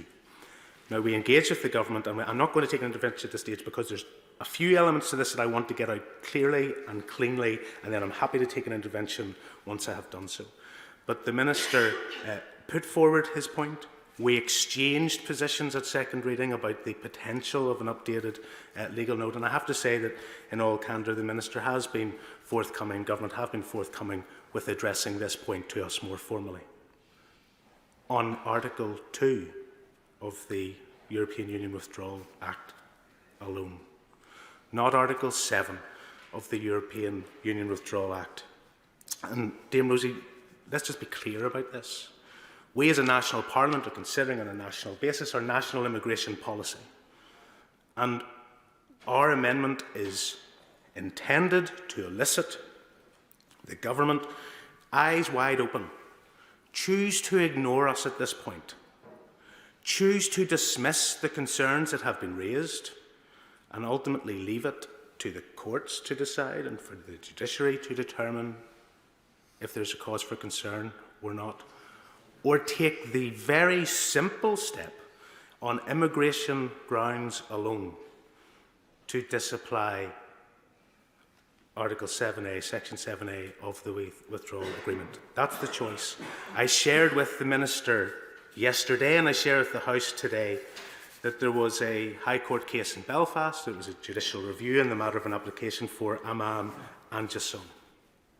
And it's interesting reading, and I share it with the House at committee stage this afternoon. Paragraph 94 of that judgment says very clearly the combined effect of Section 7A of the EU Withdrawal Act 2018 and Article 2 of the Protocol limits the effects of Section 5, 4 and 5 of the European Union Withdrawal Act, Schedule 1 and Paragraph 3 of the same Act, which restrict the use to which the Charter of Fundamental Rights and the EU general principles may be relied upon after the EU's exit. This means that the Charter of Fundamental Rights remains enforceable in Northern Ireland and falls within the ambit of Article 2.1 of the Protocol. And contained within the Charter of Fundamental Rights is Article 18, the right to asylum. So everything we've seen from government has engaged the discussion around the rights chapter of the Belfast Agreement. It has not engaged the consideration that was resolved and shared in paragraph 94 of this Belfast High Court judgment, which has a completely separate legal construction as to how the government's ambition around this Rwanda bill will not apply to Northern Ireland. Now, the Minister has said clearly on the floor of the House the bill will apply in full in Northern Ireland in the same way as it does in the rest of the United Kingdom. New Clause 3 is our attempt on the first stage for the government to accept it and rule out the concerns that have been raised, and if they should not do so, then articulate at least their intention, their position, what they believe to be the case, why they believe this interpretation and the judgment from Belfast is wrong. And I raise these issues on a number of levels, Madam Deputy Speaker, as a parliamentary spokesperson on home affairs and somebody who's engaged on these immigration issues for a while, as somebody who's voted against previous attempts because I don't believe that they are the right approach, somebody who has voted against this bill at second reading because I still don't believe it is the right approach, but a representative for Belfast, which, believe it or not, and I say this with no alarm or no theatrics, but as a matter of record, that the House of Commons library figures in September pointed that Belfast has the second highest number of asylum seekers housed within our city across the entire United Kingdom. 78 per every 10,000 within the city's population. And so I'm not being alarmist about that. I'm not going to over-egg it. I'm just making the point that these are important issues, that the unity of our immigration system is an important issue. The protection of our borders is an important issue on immigration terms, and heavens knows we've had enough difficulty around the creation of a trade border in the Irish Sea that we are having to deal with, that we cannot casually or mistakenly or through misplaced hope walk ourselves into the creation of an immigration sea border in the Irish Sea because government fails to accept the strength of feeling on this issue, the cause for concern surrounding it, the legal and judicial opinion that has been given that leans into it,